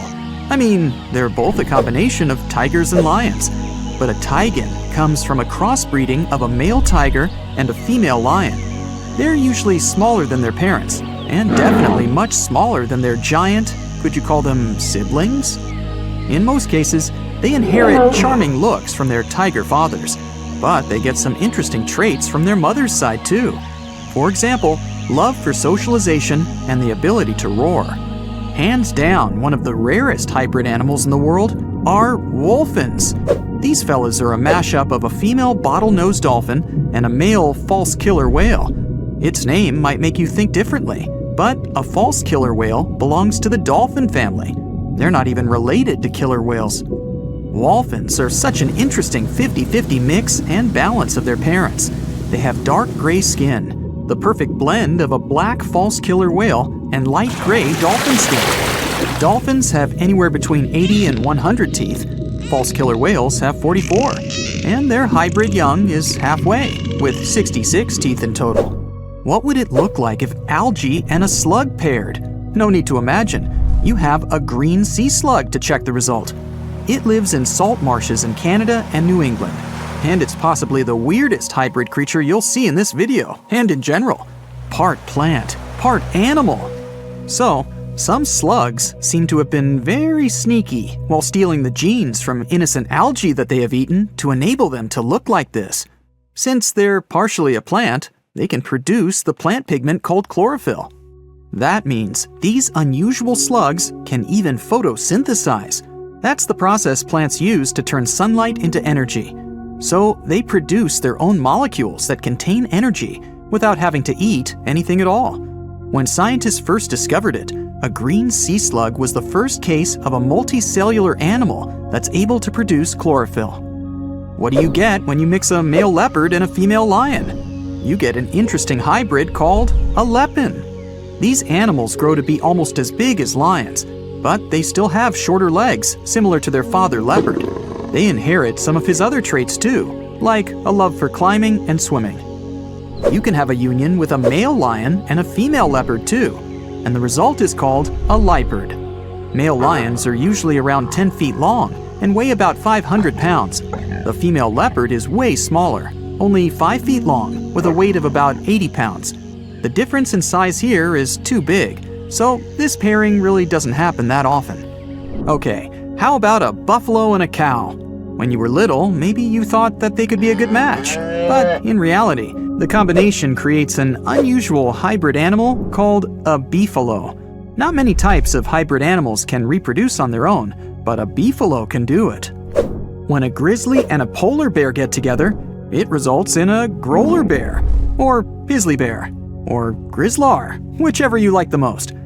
You can see them even in the wild. These two types of bears have a mutual contempt for one another. Yep, they're not good at living together in a mutual habitat. But even though it's rare, the love can still happen and result in these cute caramel-colored hybrid growler bears. In most cases, they'll be a bit smaller than polar bears, on average 60 inches tall at the shoulder, and approximate weight 1,000 pounds. But they're well equipped for surviving in warmer climates, thanks to the genes they got from their grizzly family side. Now let's get to one pretty tough fella, the jag lion. As its name implies, it's the hybrid of a jaguar and a lion. We don't know much about these intriguing big cats because only a few of them exist. But there was an unintentional mixing between a black jaguar and a lioness, which eventually resulted in 2 jag-lion cubs. One had a dark gray coat with black spots because of the dominant melanin gene black jaguars usually have. The other one had a lion color and the rosette pattern spots that remind you of a jaguar. Yep, you already know it. There are also liguars, a hybrid of a female jaguar and a male lion. That's some colorful family. Speaking of wild cats, have you ever heard of a savanna cat? Savanna cats are in both categories of house pets and exotic hybrids, since they're a mix of a domestic cat and a wild African serval hybrid animal. We're talking about striking animals, almost as big as a domestic cat. But what gives them their exotic look are their tall bodies, slender forms, and spotted coats. These cats are extremely loyal, intelligent, and loving creatures. Here's one unexpected mixture, a zebroid. Technically, it's a name people use to describe a hybrid of a zebra and any equine species. But when you pair a zebra and a horse, their young is called a zorse. Zebra hybrids mostly look like whichever animals they've been crossbred with, but with the striped coat of a pure zebra. Most of these hybrid creatures don't even have fully striped coats. You can mostly see the stripes on non-white areas of their bodies and legs. Speaking of zebra hybrids, check out this adorable creature. It's called a zonkey, or zedonk, zebras, zenki. Take your pick. They're mostly either tan, gray, or brown in color. You'll distinguish them by unique stripes that are darkest on their legs and belly. Unlike some hybrids, such as the liger, zonkies can normally live in the wild. In fact, that's where you can find them, living life to the fullest across savannas and open woodland, mostly in Africa. Can you guess what a geep is? Yep, a combination of goat and sheep, and definitely one of the most adorable and cuddliest hybrid creatures in this video. Geeps are very rare. Some experts even believe it's possible that they're not true hybrids, but just sheep with certain genetic abnormalities. After all, sheep and goats do carry different numbers of chromosomes, which means cross-species mixes are almost impossible. When a camel and a llama get together, you get a cute little thing called a kama. Similar to beefalo, the kama also produces the best economic traits of both its parents. The first one was born in 1998. Kamas don't have camel humps. Their body is covered in soft, fleecy fur, similar to their llama side of the family. They can drink big amounts of water at a time, so they can survive with almost no water at all for pretty long periods. The coy wolf is a hybrid where nothing looks that unusual to most people, since the coyote and the wolf are not that drastically different in their looks. After all, these two species only diverged around 200,000 years ago. Now they're still able to mate and bring coy wolf cubs to the world. People living in eastern Canada and the US might be familiar with these smart, adaptable animals that inhabit their forests, neighborhood parks, or sometimes even cities. These hybrids have emerged over the past century or so, and they've picked up the characteristics of both their parents. When a coy wolf is fully grown, it's somewhere in between the size of both parents, but it's also 55 pounds heavier than pure coyotes and has a bigger jaw, longer legs, smaller ears, and a bushier tail. Check out the narluga, an extremely rare creature whose parents are a narwhal and a beluga whale. It's a pretty strange animal, but far from being lonely, they mostly live in the North Atlantic. Scientists had suspected their existence for decades. In 1990, they found an unusual-looking whale skull located in an Inuit hunter's tool shed in Greenland. People from that area said that there were other similar-looking animals, and they fit the description of neither a beluga whale nor a narwhal. People said they had gray skin, narwhal-like tails, and beluga-like flippers. Narwhals and beluga whales are similar in size, and they share a family, the Monodontidae family. So it may not even be that surprising that they're able to successfully breed in the wild.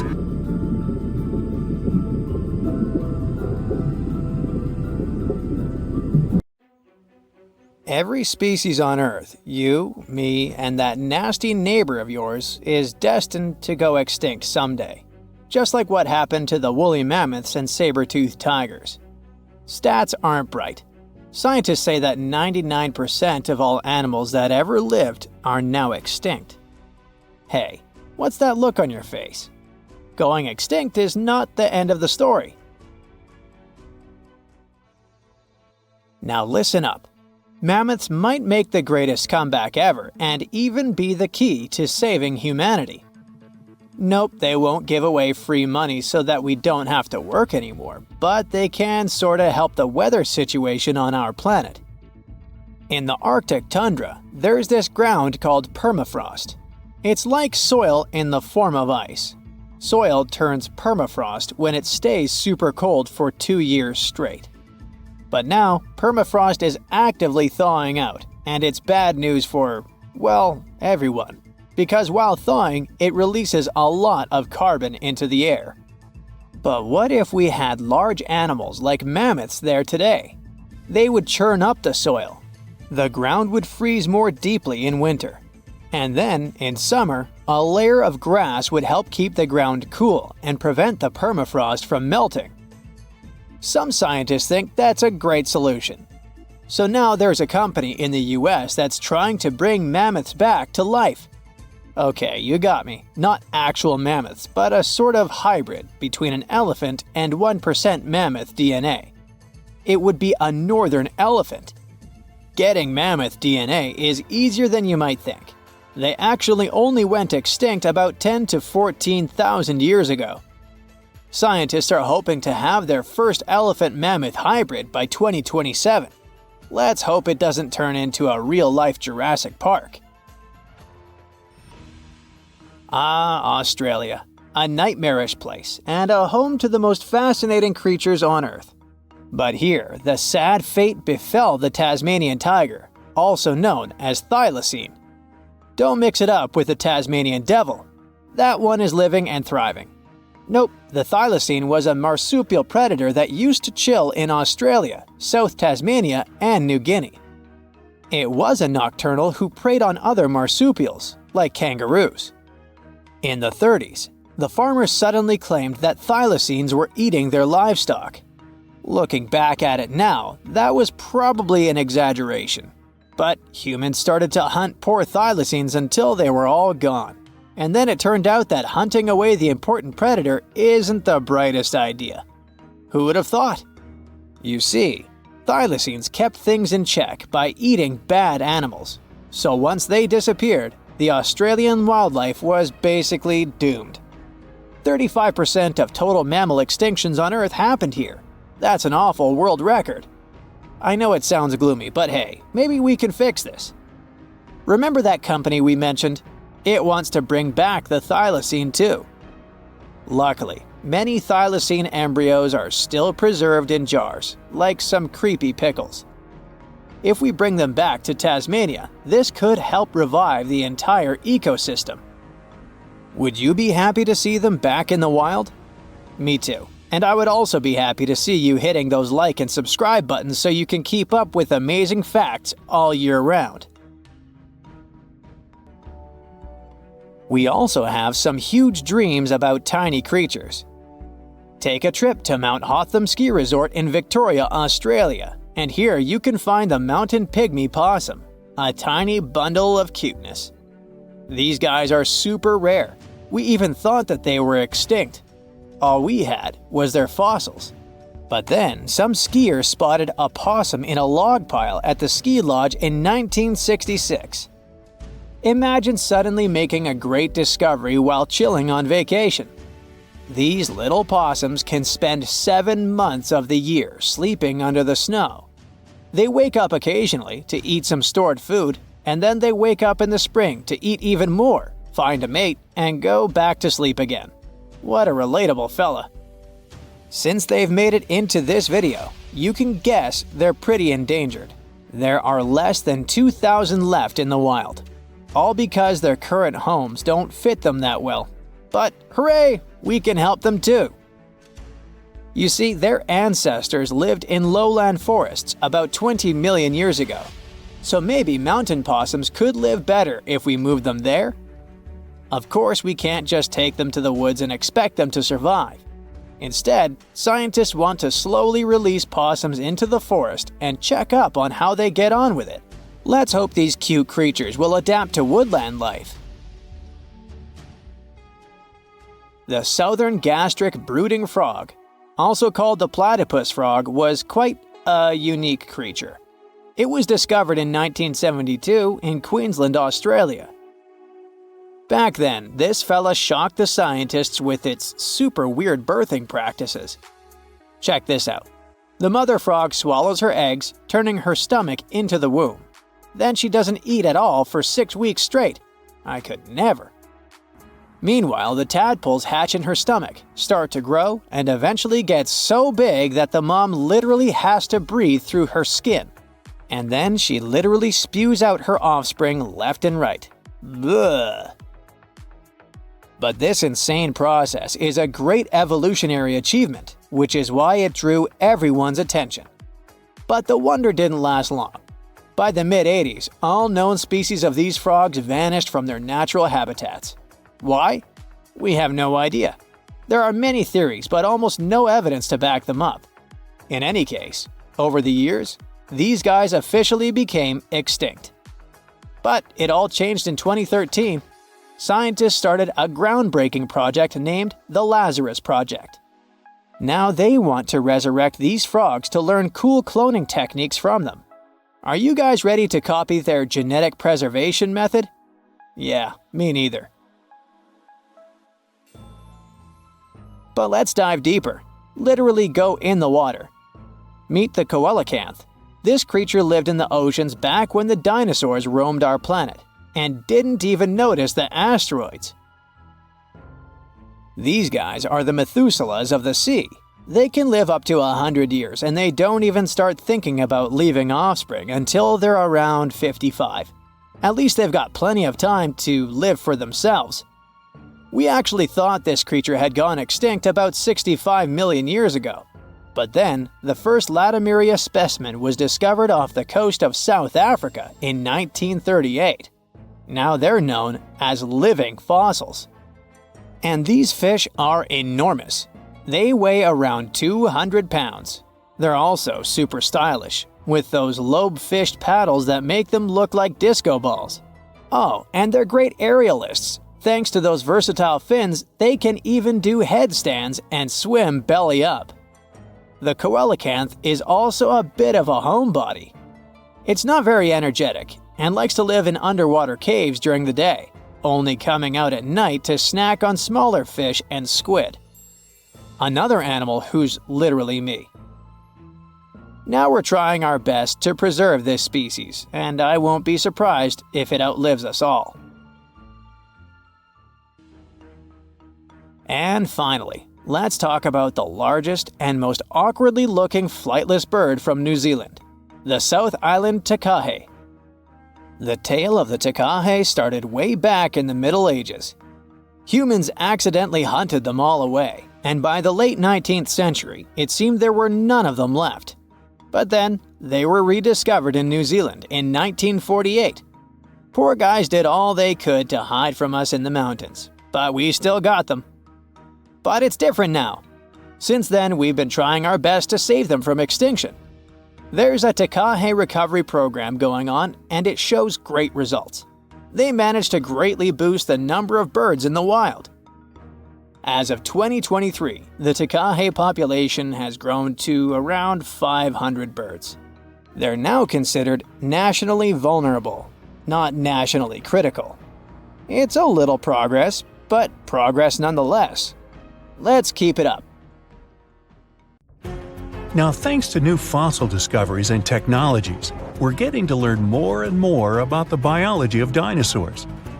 Some people don't need to know more than the fact that a few of them were colossal, terrifying, and vicious.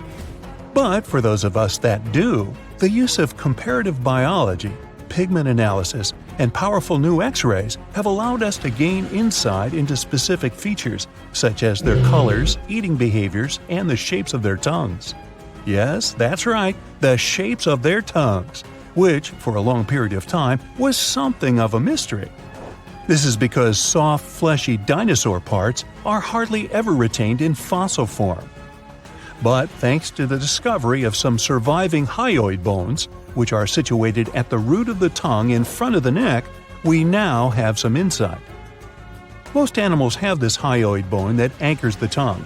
The shape and complexity of the bone determine how free-moving the tongue can be. Scientists have discovered that nearly all dinosaurs had simple tongues that laid flat and were extremely similar to the tongues found inside the mouth of a crocodile today. Yeah, this crocodile. Go ahead and take a closer look. Nah, just kidding. Come on back. Let's take a look at some specific dinosaurs and start with a Brachiosaurus. Let me stick my neck out on the line by guessing that most of you will be familiar with this dinosaur because of its neck. You know, the one which was typically 30 feet in length. Despite its neck being its most distinctive feature, its name actually translates to arm lizard in Greek. It's common knowledge that the Brachiosaurus is one of the largest dinosaurs to ever have lived. On average, it reached 76 feet in length and 40 feet in height, and it's roughly the length of 2 school buses and as high as a 4-story building. None of which were around in the era of the big guy here. Fragmentary leg bones and vertebra of even larger dinosaur species are known, but these skeletal remains are too incomplete to determine their exact size. So this guy may have been the largest dinosaur ever. A renowned herbivore, thank goodness. The Brachiosaurus is thought to have eaten up to 880 pounds of dry plant matter every day. Most of this was made up of coniferous trees, ginkgos, and cycads. This target might have been hard to hit for this dinosaur, as researchers have learned that its teeth were spoon-shaped and not ideal for chewing food. This means that the creature would have swallowed vegetation whole, as its teeth were suited to stripping it but not breaking up large chunks of plants. This, along with the dinosaur's body shape, suggests that the Brachiosaurus would have liked to feed as quickly as possible. Dinos like these didn't always make use of their ability to strip towering trees when dining. The Brachiosaurus traveled in herds, moving to the next location once they had exhausted all of the local vegetation. And I mean all of the local vegetation, not just that which hung high on trees. It's likely that the creatures supplemented their diets with vegetation at lower levels, especially after they'd done a number on all the nearby trees. This method of feasting was the most energetically appealing for this giant. By munching on lower vegetation, researchers believe that the dinosaurs saved up to 80% in energy compared to when foraging for high-up food sources. They have also discovered that the nostrils of a Brachiosaurus were on the front of its face and not the top. This is because we now know they roamed the fertile floodplains in their respective herds. For decades, it was believed that these creatures lived in deep, watery swamps. let's look at another common misconception about a popular dinosaur. Please put your hands together for the Tyrannosaurus rex, which is arguably the most famous of all dinosaurs. Discoveries from the past 100 years have revealed that theropods had heavily feathered skin. Theropods are the family of dinosaurs to which the T-Rex belongs, so naturally, people began to think that the creature would have been covered in feathers as well. However, a study from 2017 took skin impressions from the iconic dinosaur and found no evidence of the structures required to support feathers. If a T-Rex did have feathers, they would have been limited to its back. Researchers accept that other large dinosaurs of the same family as the T-Rex have been discovered with their remains covered in feathers. An example of this would be the Yutyrannus dinosaur. But as of now, the accepted theory is that feathers weren't a common feature of T-Rexes. This makes it easier to believe that feathers were exclusive to smaller tyrannosaurids and were there as a means of keeping the creature warm. For a long period of time, researchers thought feathers were an exclusive feature of the theropod family. But this theory has been debunked. Just like the kid at camp who was kicked out of the top bunk. You know, debunked. Anyway, fossil evidence discovered in Siberia now suggests that multiple different family groups of dinosaurs had feathers. The Siberian fossils in question belong to another species of dinosaur, Calindrodromeus zebucolicus. Oh, you think I mispronounced that? Okay, prove it. Now, this dinosaur, I'll call her Calinda, had a pelvis structure superficially similar to that of a bird and was roughly 4.5 feet long, about as tall as a fridge. Since the purpose of feathers on dinosaurs was for warmth, it's quite possible that dinosaurs from cold weather climates had more feathers than their counterparts in warm weather climates. In general, bigger animals struggle less with keeping themselves cool, so it's likely that any of the large dinosaurs who lived in these warm climates had no feathers at all. Smaller dinosaurs who lived in cold climates, on the contrary, had plenty of feathers.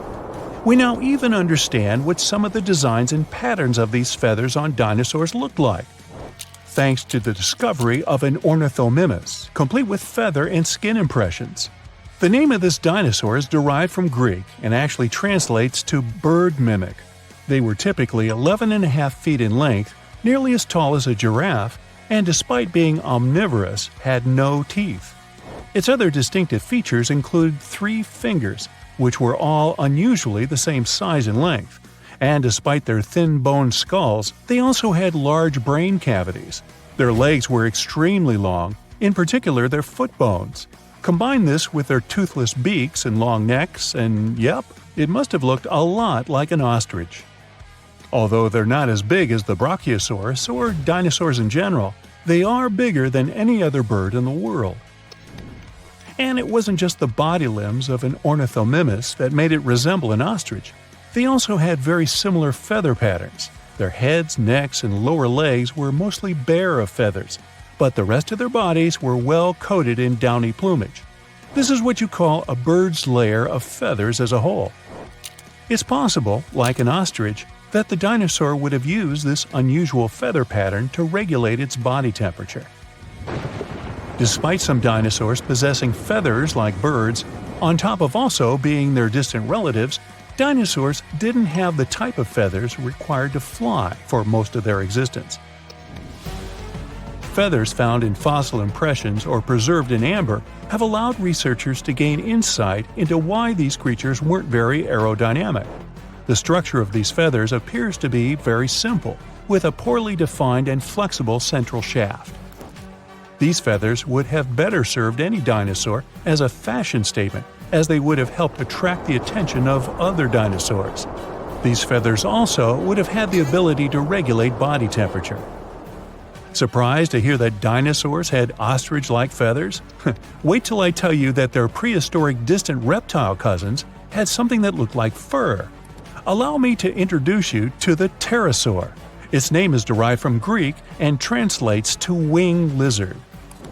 Just like dinosaurs, they were initially thought to have scaly or leathery skin all over their bodies. But over the course of the 20th century, fossil examinations revealed that many parts of a pterosaur's body were furry.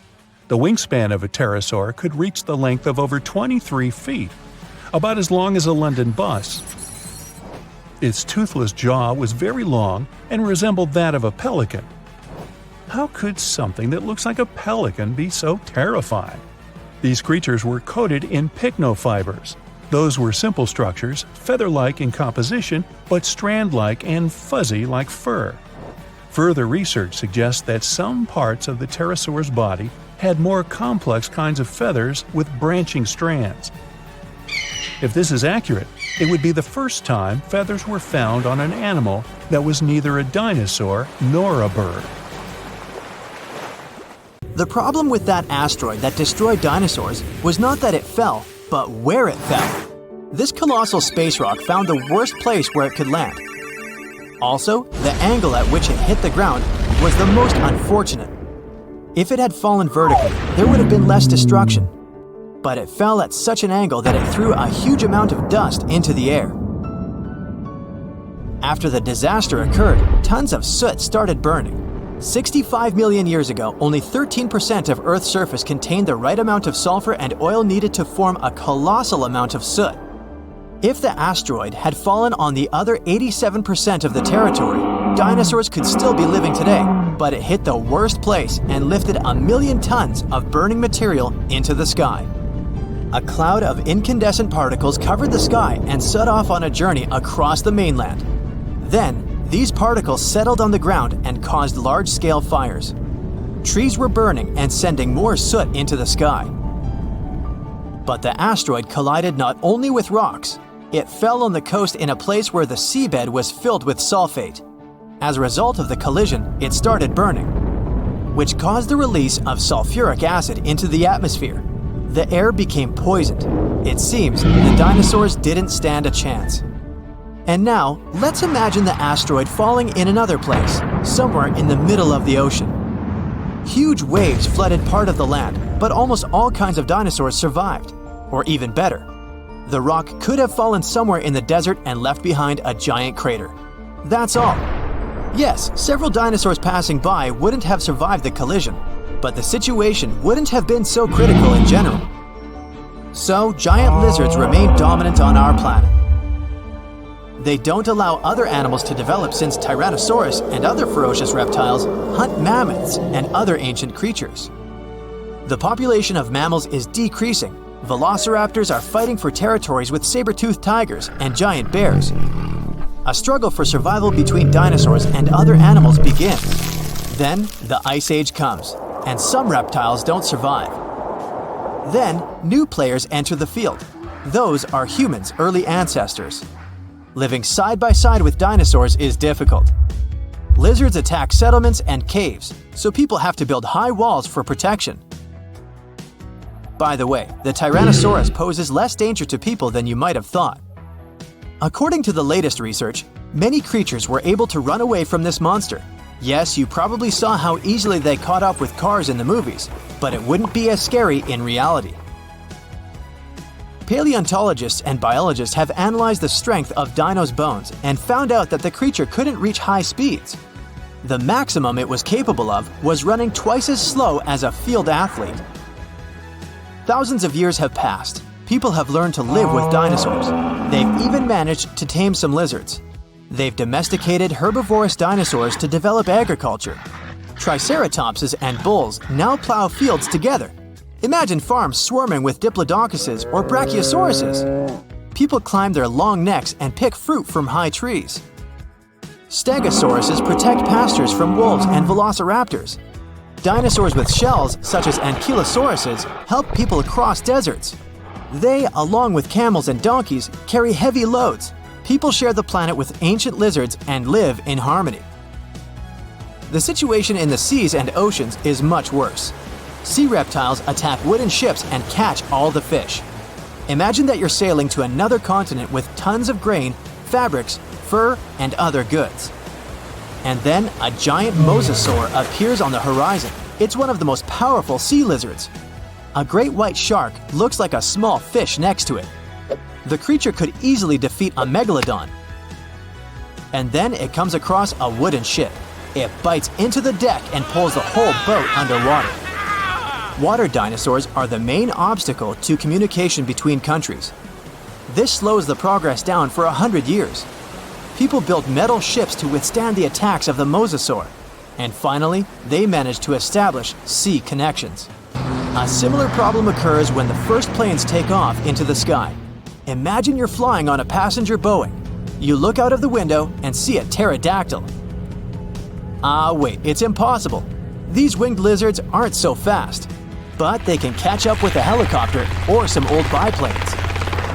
This poses a serious threat to flights, so people install sound protection systems on board each aircraft.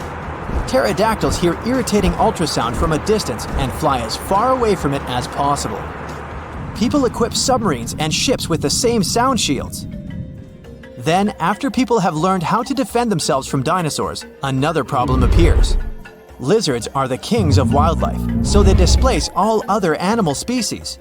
Dinosaurs run across African savannas, and lizards with fur live in cold winter forests. Lions, wolves, and bears are not the rulers of the wild.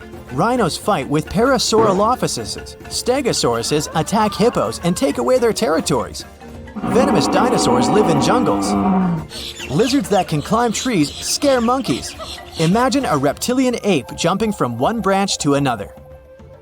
To save regular animals from extinction, people have to control the population of predatory reptiles. Huge parks and nature reserves appear in all countries. People transport dinosaurs there and separate them from other wildlife. Dinosaurs seem to be completely under control. When the danger caused by giant reptiles passes, people begin to breed smaller, harmless lizards. Someone buys a chameleon, and someone keeps a Microceratus at home. There are dinosaur exhibitions. People take these creatures for a walk as if they were dogs. Some people take selfies with reptiles, go shopping, and sit in cafes with small lizards. Dinosaurs aren't formidable now. They're kinda cute. People ride horses, camels, Parasaurolophuses, and Pachycephalosauruses. Of course, many have tried to tame velociraptors, but failed. Those are dangerous reptiles and they don't know how to obey. Taming them is almost as difficult as taming an alligator. But dogs and cats are still more popular because they're more intelligent. The brain of a dinosaur is almost the same as that of a chicken. But who knows, if they had lived to this day, perhaps they would have evolved into smarter creatures. Just imagine if dinos were intelligent. In this case, people would have a big problem. Some scientists think that even if a meteorite hadn't destroyed the dinosaurs, they wouldn't have survived to this day. They needed to carry their own colossal weight at all times. It was an enormous load on their bones and joints. Most dinosaurs wouldn't have been able to survive the Ice Age with such characteristics, but smaller lizards might have succeeded. Fast and agile dinosaurs, such as velociraptors and Pachycephalosauruses, would have survived, but in what form? Could dinosaurs have already evolved into something else? Look at the good old chicken. Many scientists believe it's a direct descendant of the formidable Tyrannosaurus. Somewhere deep inside the bird's DNA, there are genes that the dinosaur had. Yep, it's hard to believe, but look at the chicken's body structure and how it walks. Remove the plumage, cover the creature with scales, and give it toothy jaws instead of a beak. And now, you have a mini T-Rex in the coop.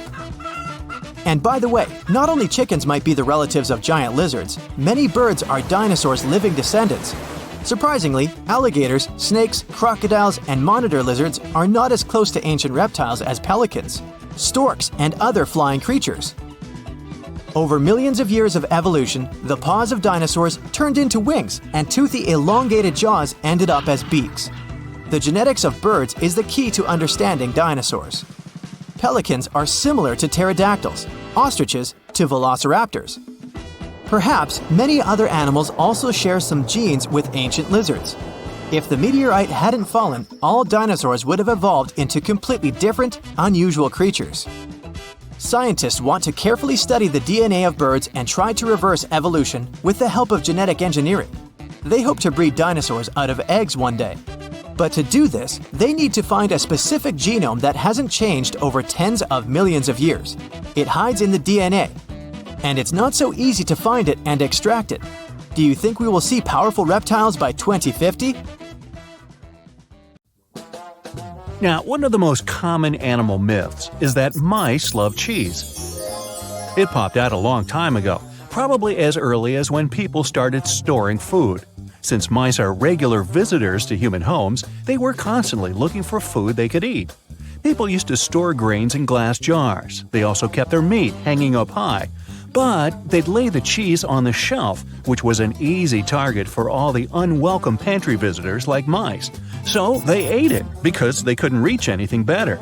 But a mouse will definitely more likely go after chocolate or some other sweet thing than the cheese. Who can blame them? Now, flamingos don't really stand in the water on one leg so they wouldn't get cold. This is just a simple way for them to spare the effort. It's exhausting for us humans to stand on one leg, but for them, this is the most stable position possible considering their peculiar anatomy. This pose doesn't require any muscular work. Now I'm jealous. One of the most widespread and oldest myths out there is that ostriches hide their heads in the ground every time they're scared. A long time ago, researchers thought ostriches weren't very smart because they bury their heads in the ground without being aware the rest of their large bodies are still out there, where everyone can see them. In fact, ostriches do it when they want to swallow sand and pebbles to boost their digestion or just turn over the eggs they lay in their nests. And even then, they technically don't bury their head, but put it near the ground. Otherwise, with its head in the sand, the poor thing wouldn't be able to breathe. No reason to think of an ostrich as a frightened bird. Like some other animals, it will flee if it senses there's a danger coming. And in some situations, it'll fight back and defend itself. And that's one angry bird. What do you think is the largest thing a blue whale can swallow? Well, we're talking about the biggest animal ever known to have lived on our planet. It can grow up to 100 feet long with a weight of 200 tons. Its heart is as big as a car, and its tongue can weigh as much as an average elephant. It's easy to imagine a blue whale swallowing cars, people, and even small ships, perhaps. But it's all wrong. The largest thing it can actually swallow is a grapefruit.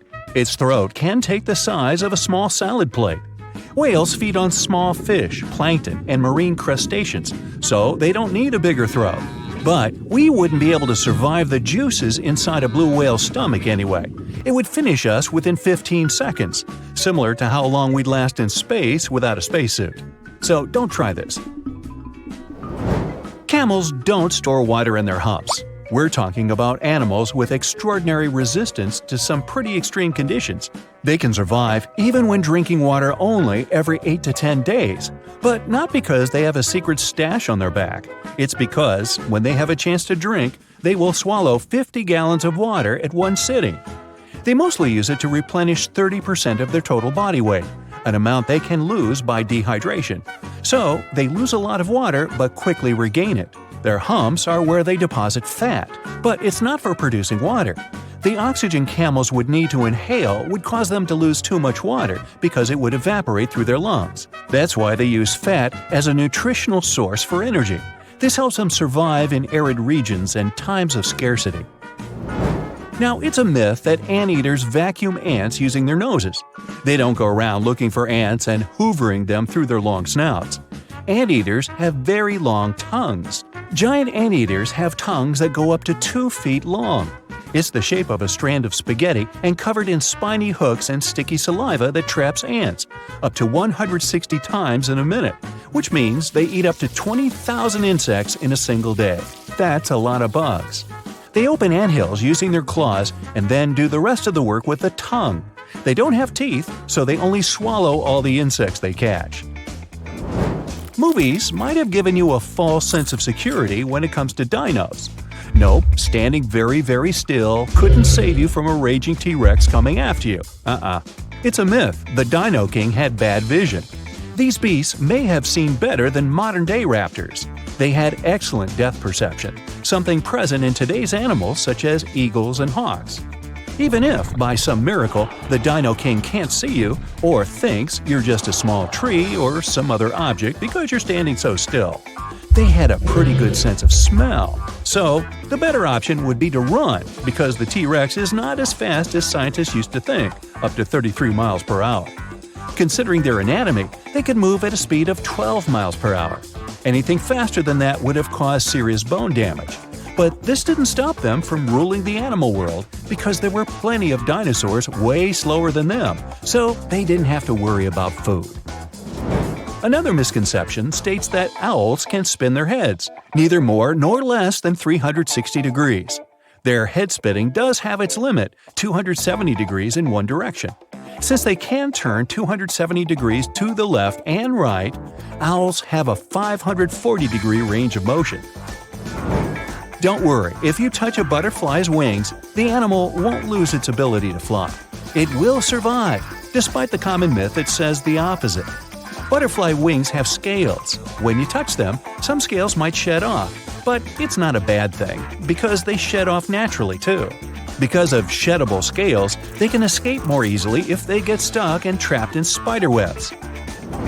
Now, the next myth has inspired many movies, books, and TV series scenarios, but no, wolves don't howl at the moon. They typically howl at night, true, but because that's the period of time when they're most active.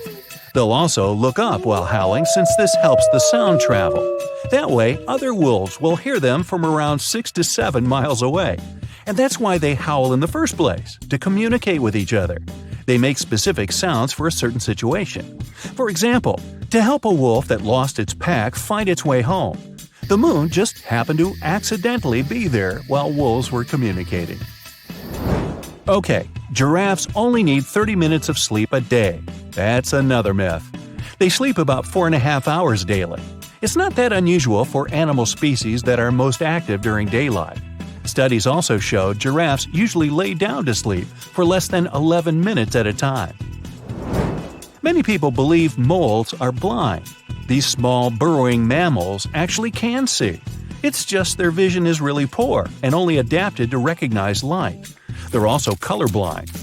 When they're searching for food and navigating the dark underground, these creatures mostly rely on their touch and sense of smell. Now, their sense of touch is sharp, which is why moles can feel nearby vibrations of activity. This helps them avoid danger or find their next meal more easily, like millipedes, worms, centipedes, and other invertebrates. Yum! They're really fast at digging and can dig a couple of inches per minute. In the winter, animals hibernate, not because it's too cold for them to be outside, but because there isn't enough food during that period. When an animal is in hibernation, its heart rate, body temperature, breathing, and other metabolic activities slow down significantly. That's how they conserve energy. Chipmunks, bats, turtles, snakes, they all hibernate during the winter, which saves them energy for other seasons when they get more active and are capable of getting more food. I'd say bears too, but they're not the true hibernators. If you try waking one up during the winter when you believe the animal is sleeping, you might end up having a bad time. Now, they do slow down, which means they sleep for extended periods of time. They're still not asleep for the entire winter season, and you can easily wake them during their sleep, so let's not. Now, don't believe myths. Earwigs won't lay eggs in your ears. Yup, despite their name, they're not that interested in your ears. Well, at least there's no evidence they'd want to go there. They prefer to spend their time in dark, moist places, such as under tree bark or in soil. So, your ears are off the hook. It was a 40 feet long and 12 feet tall beast, the king of dinosaurs. Its massive and muscular body weighed up to 8 tons. Its serrated teeth were sharp, and its jaws had a bite so strong they could crush a car. The creature had 2 powerful legs. It lived in forested river valleys all across North America, almost 70 million years ago. I'm talking about the most famous movie star among dinosaurs, T-Rex. It was very smart, with a brain twice as big as that of any large meat-eating dino. It was slower than other hunters, developing a speed of up to 12 miles per hour. Its other weakness was its small arms. Some scientists think they were just an evolutionary leftover, like the pelvic bones of some snakes. But others believe T-Rex used its arms to hunt.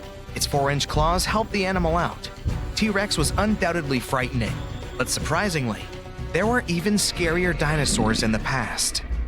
Around 100 million years ago, there was a giant creature with the name that meant a spine lizard. It was Spinosaurus, the largest carnivorous dino. It was bigger than T-Rex and could grow almost 60 feet long. Its weight could be as great as 22 tons. The animal had long spines on its back. They could grow up to 7 feet long and were connected by folds of skin. They formed something that looked like a sail. Some scientists think it was a hump Spinosaurus used to store water. This dino had dense bones and short hind limbs. Researchers believe that these dinos could use their flat and wide-clawed feet for paddling. This was the first dino that could ever swim. Unfortunately, it couldn't process smells like most other theropods. These were a group of two-legged carnivorous dinosaurs that appeared on Earth 230 million years ago. That's why the animals the creature hunted could hide from it on land. The Spino dino spent most of its time in the water. It roamed the swamps of North Africa and mostly fed on fish, big prehistoric sharks, and sometimes other dinosaurs. It had a long, thin, and narrow snout like a crocodile. Unlike other dinos of its kind, which had curved teeth, Spinosaurus had conically shaped straight teeth. Giganotosaurus, which is the Greek word for giant southern lizard, was considered the largest meat-eating dino until Spinosaurus was found. It lived around 100 million years ago in South America, around 30 million years before T-Rex appeared there. It was longer and taller, but more slender than T-Rex. And while T-Rex had 2 fingers, this giant had 3. It walked upright on its 2 big and very strong legs. Its tail was pointed and thin, which helped the creature make fast turns while running and keep its balance. The animal could move at a speed of up to 31 miles per hour. T-Rex's maximum speed was 25 miles per hour at the most. Any faster than that, and the giant could lose its balance and fall over.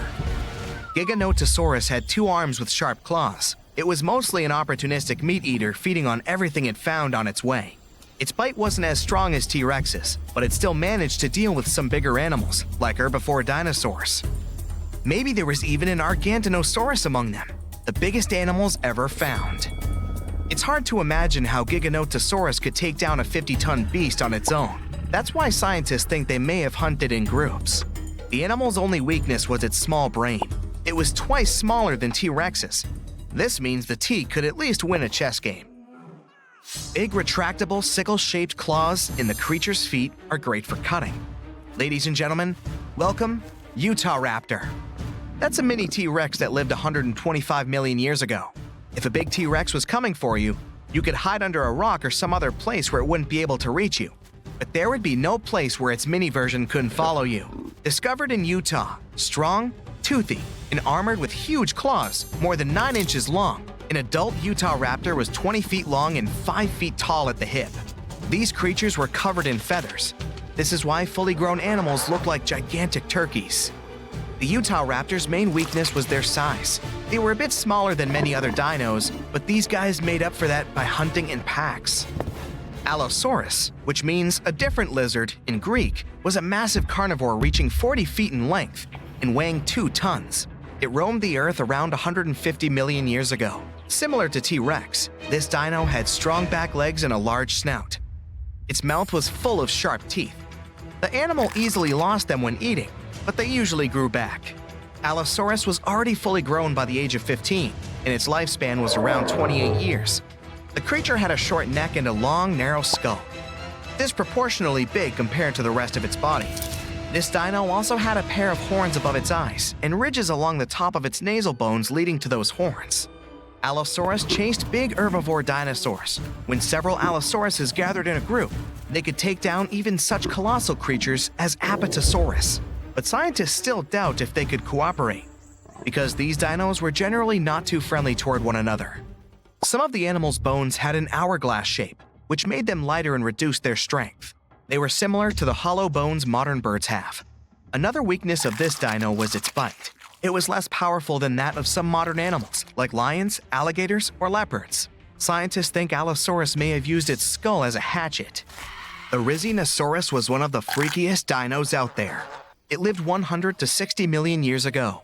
It had a very small head and bizarre feet with 4 toes, unlike their ancestors that had 3.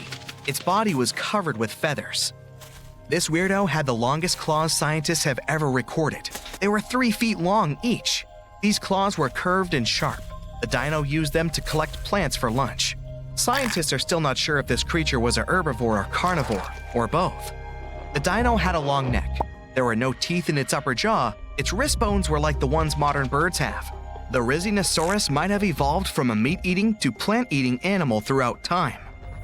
Unfortunately, in comparison with meat-eaters, herbivore dinosaurs were much weaker, and still, those claws could make its enemies think twice. High-spined lizard, or a Acrocanthosaurus, lived 110 million years ago. It was 2 feet shorter than T-Rex but had a similar body structure. Like T-Rexes, these creatures often went after bigger and more challenging animals. For example, with those backbones so hard, it seemed as if they were carrying a giant turtle shell, like Ankylosaur. The high-spined lizard was very territorial. It had a brain shaped like the letter S and an excellent sense of smell. What made a Acrocanthosaurus vulnerable was its small arms. And still, the creature used them to hunt other animals surprisingly well. The dino pulled its catch close to its torso, which was like a hug you wouldn't be able to escape from. Diplodocus lived 150 million years ago. The 90-foot-long creature was possibly the longest dinosaur ever. Its tail, which could reach 46 feet in length, was the longest tail of any animal ever. And its neck was more than 20 feet long. The underside of the dino's tail had 2 rows of bones, which made the creature even stronger and more mobile. Diplodocus didn't look scary, long-necked, gentle, peacefully munching on plants, until it used its tail like a whip, making even the scariest meat-eaters back away. This tail was the center of the dino's mass, which was why Diplodocus could move very quickly. Scientists first thought, this is a lizard-like animal, but its posture was more like that of an elephant. Plus, Diplodocus had nasal openings on its forehead. The dino's weakness was its small teeth and weak force bite. Quetzalcoatlus was the biggest flying animal ever. It lived 70 million years ago and controlled the skies of North America. It was a toothy, pin-headed creature with a blunt snout. It was as tall as a giraffe and weighed 550 pounds. Quetzalcoatlus had a small torso and long neck and legs. Its wings were short compared to the rest of its body, but still long enough to stretch for 40 feet. Scientists think this animal could fly at a speed of up to 80 miles per hour and travel 400 miles in a day. This dino was weaker than, let's say, T-Rex or most other carnivores of that time, but it had powerful muscles, which helped the animal rise into the air in the blink of an eye. And now for some breaking news. All snakes have suddenly disappeared. If you saw this on the news, what do you think would happen? Well, Voldemort certainly wouldn't be pleased to hear this, and neither would other Slytherin members. Hogwarts would have 3 houses instead of 4. Parseltongue, which is the language of serpents, would become useless. Okay, Potterheads, let's get back to our Muggle world. How would it affect us? Well, let's look at the bright side first. People with ophidiophobia, which is the fear of snakes, would be so relieved. We can all agree that snakes aren't exactly everyone's favorite animal. Some snakes are venomous, and this doesn't help save their reputation. It's often overlooked that these animals usually prefer to retreat when you encounter them. They can become defensive if threatened, but when left alone, they don't want to mess with you. Try telling this to people with a phobia, though. Now they can enjoy outdoor activities, such as mountain climbing, like everyone else. And yet, they would have other worries in the absence of these serpents. The design of the ecosystem works like a clock. Every species has an important role. If one goes down, the others will be affected. Snakes are no exception to this order. They primarily snack on mice or rats. They help to control rodent and other small mammal populations. This is important in terms of preventing the spread of diseases, too. Think about the spread of the plague of medieval times. Driving out all reptiles could cause a similar problem. Did you know that the bubonic plague was never completely gone? It's been spotted in modern times too. For instance, in Madagascar in 2008. So it's good to have some snakes around to protect us from disease outbreaks. You see, snakes are excellent hunters. They ambush their prey by using their highly developed senses to find and track their potential dinner. They're super mobile, can squeeze through cracks, climb on rock walls and swim. They can even fly. Well, sort of. Flying snakes can't actually gain altitude, but they can glide. They use the speed of free fall and contortions of their bodies to follow airflows and lift themselves. Yeah, they can catch their prey in numerous ways. If we imagine a world without them, it will lead us to another phobia. Allow me to introduce you to mussophobia. It's the fear of mice and rats. People with this phobia will have a hard time with all those rats wandering around, since there are no snakes to eat them. Not to mention that a single pair of rats can have 1 million descendants in over a year. Say hello to crop damage. An overpopulation of rodents can lead to a shortage of food and competition for resources. Do I feel the Hunger Games vibes? Oh, and mice wouldn't be our only problem. You can add insects to the list too. Again, without snakes, they'll throw a party in the streets. Reptiles also play an important role in the natural environment and food webs as prey. Mongooses, eagles, and hawks would really miss snakes. Eventually, some populations of large mammals would decline, and this could lead to the extinction of some species. Then there's medicine. Scientists and researchers would miss these creatures. Snake venom is the key to the development of certain medicines. For example, some diabetes and heart disease medicines have been derived from snake venom. Patients who need them will get affected too. When we mention snakes and medicine, there's something else that comes to mind. Botox. Is it really snake venom? Nope. Snake venom used in skincare isn't obtained from the animal itself. It turns out that this ingredient is called snake. It's a human-made ingredient designed to mimic the effects of temple viper snake venom.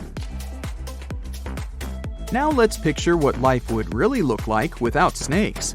I'm starting with day 1. People don't immediately notice the absence of these creatures. So, in the first few days, especially in cities, people would have no clue that all snakes are gone. Workers in zoos could start to panic. You would see some news about snakes missing from zoos. Then people in zoo administrations would go through CCTV footage. They would be shocked to see that snakes disappeared into thin air. After the spread of this news, authorities would probably open special departments to see if they have any snakes left in their country. Then it would turn into a worldwide issue. Some sort of a global alliance would be established to investigate what happened to these reptiles and what could be done about it. By the time authorities and people understood the severity of the situation, ecosystems would already start to change. People who live in urban environments may not be directly affected in the first few months. Then they would see more mice in their houses and in the streets. Around 500,000 mice live in the network of tunnels of the London Underground, for example. The number may vary, but many rodents live in large cities. These animals would become more visible. You'd open a kitchen cabinet and, oops, you'd see a mouse looking at you from behind a jar of peanut butter.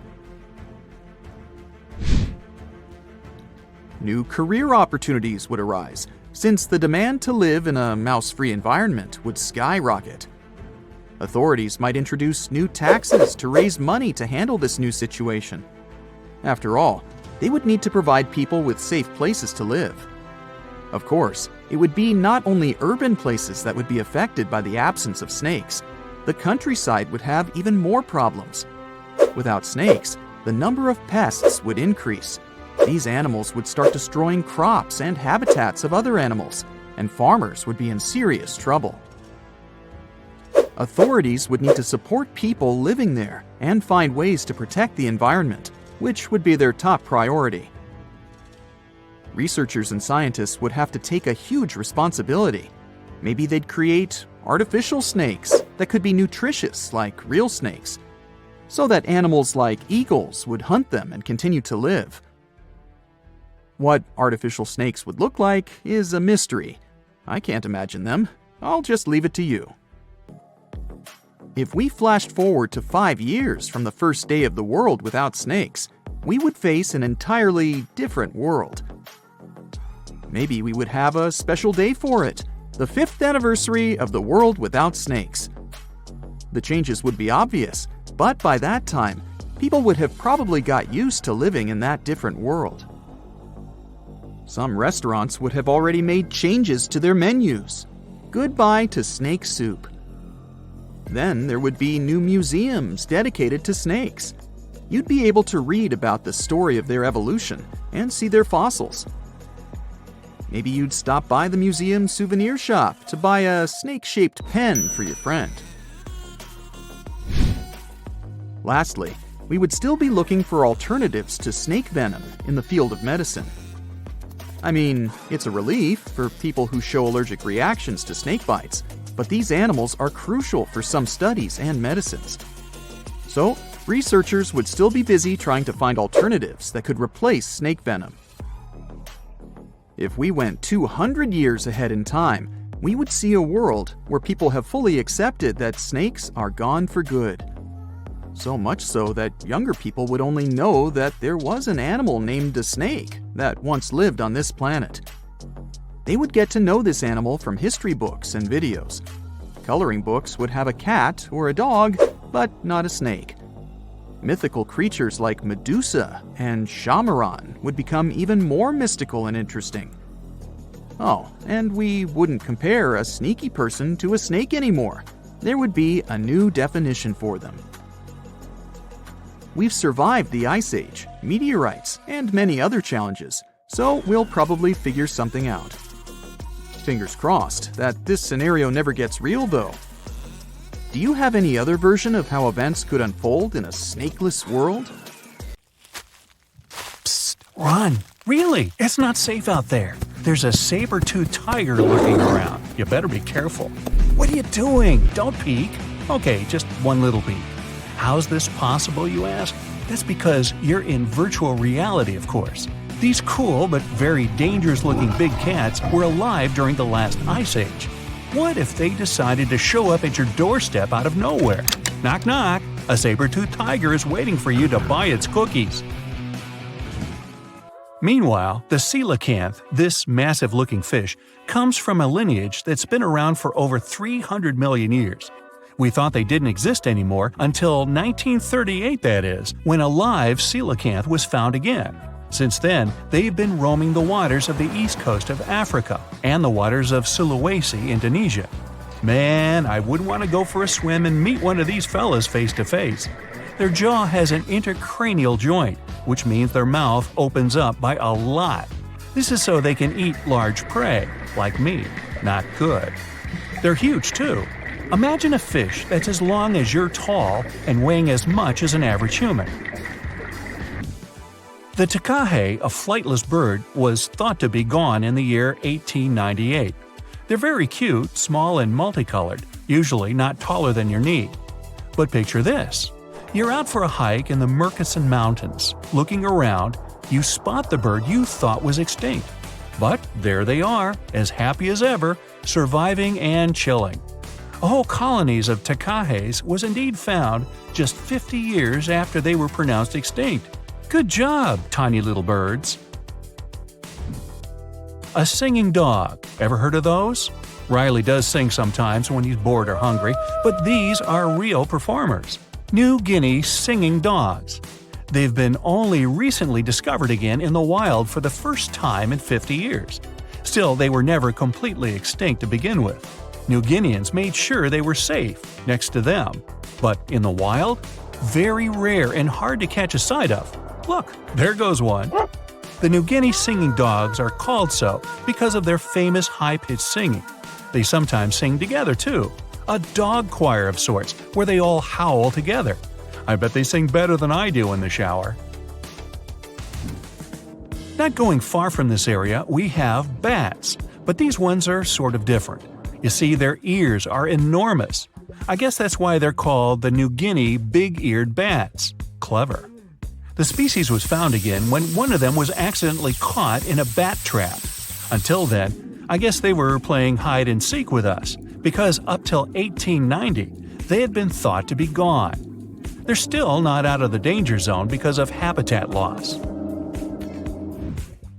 Imagine you discover a fossil of a species you thought had been extinct for a long time, yet 2 years later, a whole living group of said species is found. Well, this is exactly what happened in 1977 with the Majorcan midwife toad. It's sort of brownish in color with darker brown that makes up its skin spots. Other than that, it's just a small toad with googly eyes.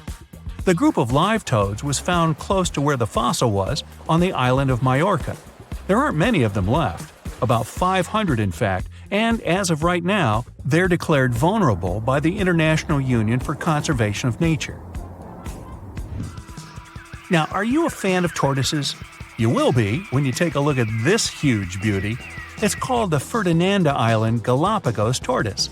It hasn't been seen since 1906, but on February 17, 2019, we were finally able to look at one of these beautiful creatures. It's probably out there with a few of its mates right now, but they also don't allow themselves to be seen. We only know they exist because there's a few tracks and scents. With yet another frog, we have the horned marsupial frog. They're out and about in Ecuador, in the Chocó forest to be more specific. They're called this way because of their distinctive horns directly on top of their eyes. You know the pouch kangaroos use to carry their offspring? Well, the female horned marsupial frog also has that, except it's on the back, so it acts as sort of a backpack. They develop their embryos there, and when they're ready to come out, they hatch as complete infants, unlike regular frogs where they start out as tadpoles. One more toad, the starry night toad or harlequin toad. They're black and covered with loads of white spots all over them. Lost for 30 years, it was discovered back in 2019. Picture them as big bodyguards, water bodyguards to be exact. Oh, that's a very big toad on your screen. Well, for the Arhuaco people, that's exactly what they are, guardians of water. They also have their own name for them, Guna. Sounds like a cheese. When scientists found them yet again, they came across 30 of these little creatures, but initially, they were expecting only one. Well, what a nice surprise. Here's a tiger for you, although it doesn't quite look like your typical tiger. It's called the Tasmanian tiger, and it seemingly disappeared since 1936. But then, out of nowhere, people started seeing them out there in the wild just 5 years ago in 2016.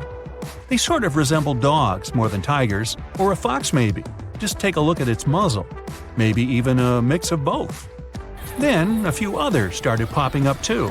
And if you happen to think you're seeing one right in front of you, but you're not quite sure, check if they've got stripes on their back. They're definitely out there, but still technically marked as extinct by the IUCN. Okay, picture a horse that looks straight out of a movie scene. Tiny, gorgeous fur, very well behaved. It's tiny, but it's not a pony. It's a Caspian horse. They have an interesting backstory to them. They were discovered by Louise Leyland, who got married to an aristocrat in 1957. Having moved to Tehran, Iran, she didn't quite like how the horses behaved there, so she took matters into her own hands. She took a few people with her, and off they went to the Caspian Sea mountain. And in there, they found 3 of these beautiful tiny little horses. Well, that's how the story goes. Coming up next, a possum that was found in an unexpected place. Guess where? You have 3 options to pick from: hiding in a ski resort, in the Australian outback, or in someone's apartment in the bathroom. Which one do you choose? You have 3 seconds. The right answer is a ski resort. Yes, this possum is called the mountain pygmy possum, and it's originating from Australia. So far, there are 3 different living populations of this tiny possum, but it was believed to be extinct until just 1966. There are fewer than 100 of them, so the IUCN has marked them as critically endangered. Also from Australia is the night parrot, an absolute delight to birdwatchers. Very beautiful, yet mysterious. These little fellas live in very remote areas. You can probably count on the fingers of your hand how many times these birds have been seen since they were found again in 1979. That's how rare they are. Have you ever seen a pygmy tarsier? Neither have I. It was only in 2008 that 3 of them were caught. Scientists don't really want to lose track of their movements again, so what they did was gift them with tiny little collars. This way they can live their life as happy as ever and will know they're safe. The last one I want to tell you about is the tree lobster, but as the name might mistakenly tell you, they're not really lobsters. They're just big black bugs with huge legs. Their extinction story is a sad one. In 1920, a cargo ship got stuck on Lord Howe Island, and it had rats aboard. These rats fled the ship and ran straight to land. Even though tree lobsters are bigger than most insects, they're still relatively small compared to rats. The poor things never stood a chance. Still, in 2004, life shone again for these distinct critters. A pair of Australian scientists were out and about on the island and came across 24 of them. All of them were living beneath one single shrub. Hey, if there's enough space for everyone, it's not small, it's cozy. Bottom line, it's better to be distinct than extinct. Don't you agree? So your starship is flying through space at 99.9% of the speed of light. Hey, aren't you cool? The stars turn into bright, continuous lines. Infinite outer space has shrunk into a tunnel.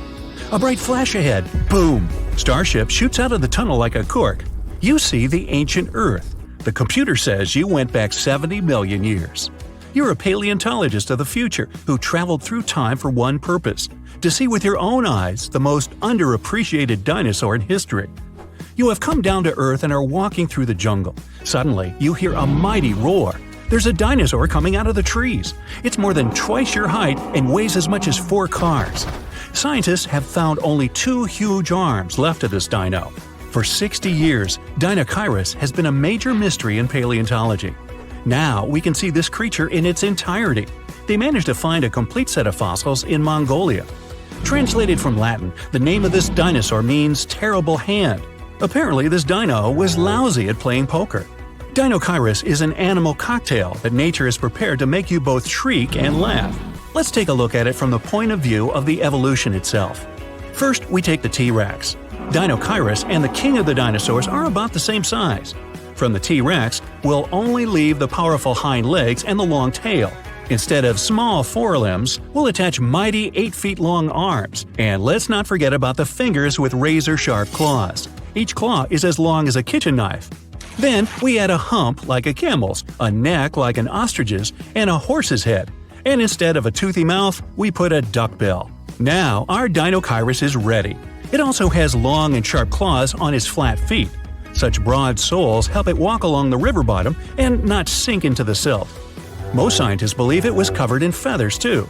Plants were the main dish on this dinosaur's menu. To digest plant food, Dinochirus swallowed stones. Many modern birds do the same. Stones in the stomach grind the tough plant fibers. In one of the Dinochiruses, scientists found 1,400 of those. Yes, this dino had a huge belly, which slowed it down a lot. With such a size, Dinochirus lived for a very long time, 75 to 300 years, give or take.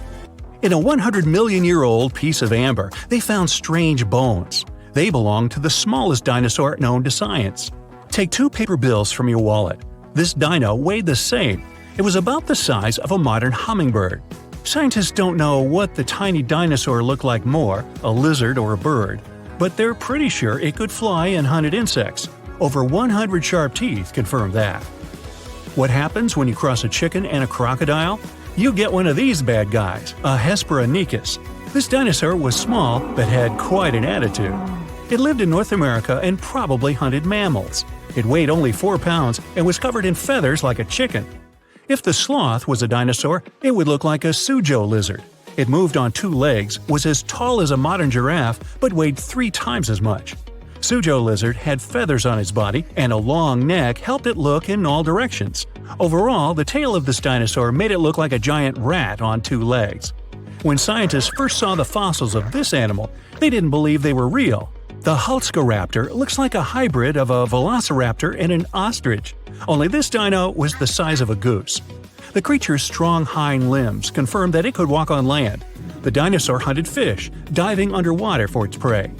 Now, we're used to flying animals having 2 wings, but evolution loves to break the rules.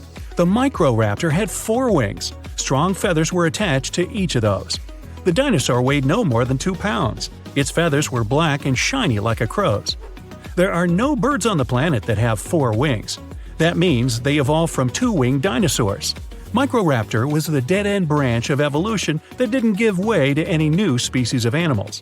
It seems that this hard-to-pronounce guy, I'll give it a shot, Tanystrophus, was a dinosaur drawn for a cartoon. But it existed in reality and lived in the water. It weighed 300 pounds and was 20 feet long. Half of its body was a flexible neck the size of a green anaconda. Scientists don't know why the creature had such a long neck. Most likely the dinosaur used it to catch fish or play jump rope. Imagine that 66 million years ago, I wasn't around then, an asteroid didn't crash into our planet. The dinosaurs didn't disappear, and the mammals failed to dominate the Earth. This means the primates didn't evolve and remained in the trees. Who would have taken the place of primates in such a world? Many scientists believe it could be Troodon. The dinosaur had the largest brain relative to body size. It walked on 2 legs and was about the size of a human. Hypothetically, Troodon could evolve and become as intelligent as we humans are now. By the way, the smallest brain relative to body size belongs to Stegosaurus. It was the largest of the armored dinos. It was a plant eater, but its powerful tail and sharp spikes were feared by all hunters of the age.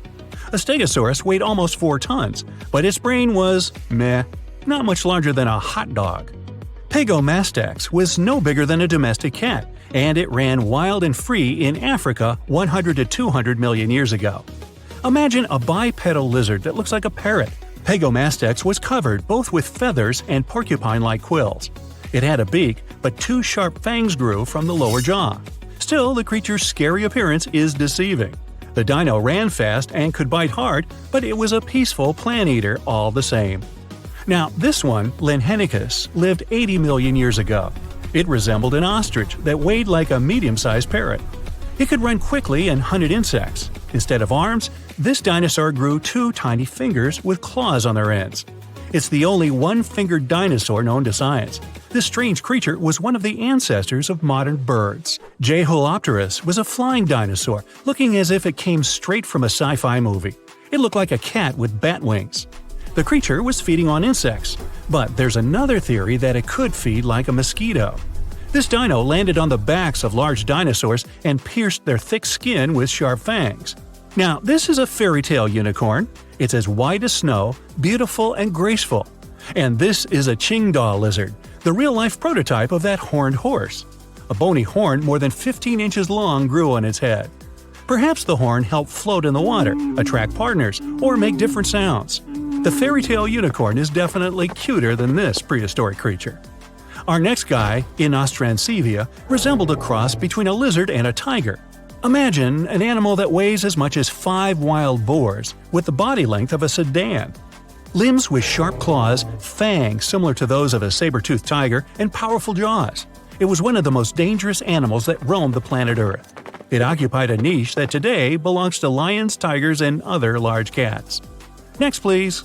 Epidexiturus. Now, this is a small dinosaur about the size of a pigeon. It couldn't fly, but it was one of the first dinos with feathers. They were different from those of modern birds, though. They weren't divided into separate threads, but were whole and resembled plant leaves. This big guy, Therizinosaurus, isn't only known for its strange appearance and size, although it was as tall as a 5-story building and weighed like an elephant. The giant was notorious for the largest claws on the planet. It was really a manicurist's nightmare. 2-inch-long scythes protruded from its fingers. Despite those horrific appendages, it ate plant food, chewing it with its small teeth. The humongous jaws were needed to pull leaves off of tall trees. Ouch! Hey, I'm growing here! Meet the largest animal that flew in the earthly sky, Quetzalcoatlus. Just imagine a creature with a wingspan almost the width of a basketball court. To lift such a machine, it needed to be lightweight, so it only weighed as much as a modern pig, with its wings looking like a thin membrane. They stretched from the bottom of the legs to the elongated fingers. Artists often depict this creature covered in feathers, but its body was actually coated with fibers similar to human and animal hair. Acrotholus is an unusual dinosaur that wore a cap made of hard bone. No, not a baseball cap. The creature was the size of a Labrador retriever dog, but not as friendly. It wouldn't run after a stick. Rather, it would rush and ram its hard head into the rival of the same species or a predator. Now, our planet has gone through 5 mass extinctions. One of them was so bad, it wiped out over 95% of life forms on our planet. Scientists think they might have found the culprit: volcanoes. Scientists took some ancient rocks from a dozen global locations and found elevated levels of mercury, which was released by volcanoes millions of years ago. This points to volcanic eruptions as the probable cause of the Permian-Triassic extinction event. The mercury didn't just come from rocks, it was from the atmosphere. This means that when the volcanoes erupted, they released this poisonous gas into the air. They produced about 720,000 cubic miles of ash, vastly more than the infamous eruption of Mount St. Helens. The gas left a trace that marks one of history's most significant catastrophes, setting the stage for the age of dinosaurs. These eruptions most likely released mercury by igniting large coal deposits. Shallower waters showed mercury spikes right at the extinction's main horizon, while deeper sections recorded spikes tens of thousands of years earlier. This could mean that the effects of the volcanic activity and the extinction it triggered varied across different ocean depths. That means that the extinction was prolonged and complex. It not only caused significant climate warming at the time, but also led to some other toxic events, like acid rain, which made the situation even worse for plants and animals. Although few things have made it from the Permian period to the present day, we can get an idea of what the world was like back then from the fossils found in eastern Kansas. Now, 252 million years ago, the Earth was thriving. The Earth's continents were coming together to form the supercontinent Pangaea.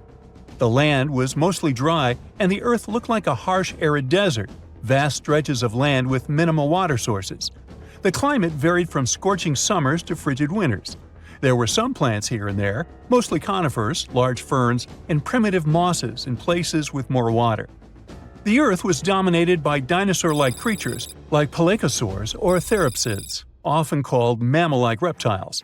There was also the fierce Dimetrodon, with its awesome snail-like spine. These 3 were the top predators of their time.